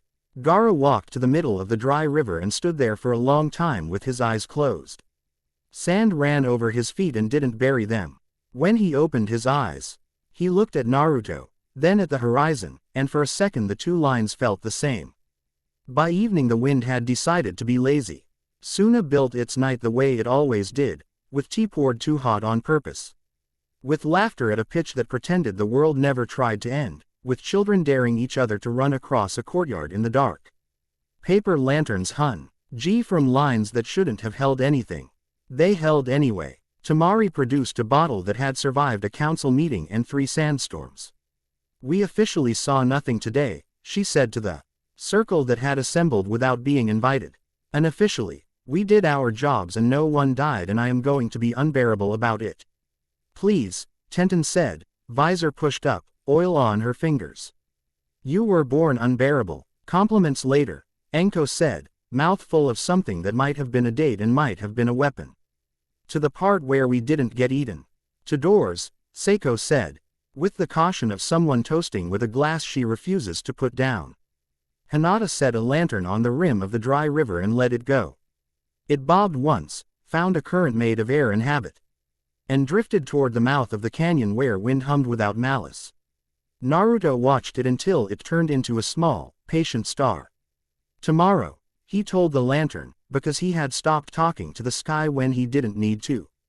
I'll still be a bridge. Hinata's fingers brushed the back of his hand. He took them, briefly, honestly, because it didn't have to be a contract to matter. They let go when Tamari cleared her throat loudly enough to be an act. Version 5, Tenten said, already sketching designs in the air with her forefinger. Emergency shunt. You'll hate it. I hate all your good ideas first, Naruto said. Healthy, she said, pleased. Karen leaned back on her elbows and looked at the stars like she didn't trust them but was negotiating. If this is what boring looks like now, she said, I'll take it. Seiko watched the city hold itself together with rope and habit and jokes and thought, very quietly, that she had been wrong about some things and right about oath. And that the job now would be choosing the right to keep. She didn't tell anyone that. She simply took off her gloves and let the night warm her hands. Later, after the circle broke and the quiet learned how to be big again, Naruto climbed a stair that thought it was a dune and sat on the wall with his ugly boots dangling into the dark. The bracer on his wrist cooled slow and steady. He turned the ring with his thumb. Cup. Funnel. Sieve. Gate. Teapot. He grinned at the word. Tamari found him because of course she did. She didn't sit. She leaned, hair full of sand, eyes on a sky that had learned some manners. You were precise, she said. You were wind, he said. I am always wind, she said. It's unpleasant. Useful, he said. She squinted at him. If you get holy about this, I'll shove you down the stairs. I don't do holy, he said. I do helpful. Good, she said. Keep it that way. He let the quiet stretch, comfortable as an old bruise. Somewhere below, Gaara laughed, short, surprised. That might have been Temari's favorite sound. She didn't say so. Hey, Naruto said, staring at his boots because looking at Temari while asking felt like a dare he wasn't taking yet. When the wind argues with you, do you ever let it win? Sometimes, she said. When it's right, not often. Wind is rarely right, it's useful. That's different. Got it, he said, and did. When he slept, he dreamed of lines drawn across maps and people choosing to be those lines until bridges learned how to hold. In the morning, sand would get into his teeth and his boots would rub his heels. Ra and Tenten would cackle and Seiko would mutter about signatures and Hinata would hand him water before he knew he was thirsty and Temari would pretend to be annoyed with all of them. He'd be fine. He'd be small and loud and load-bearing and he'd count that as a good life. Chapter 6 End.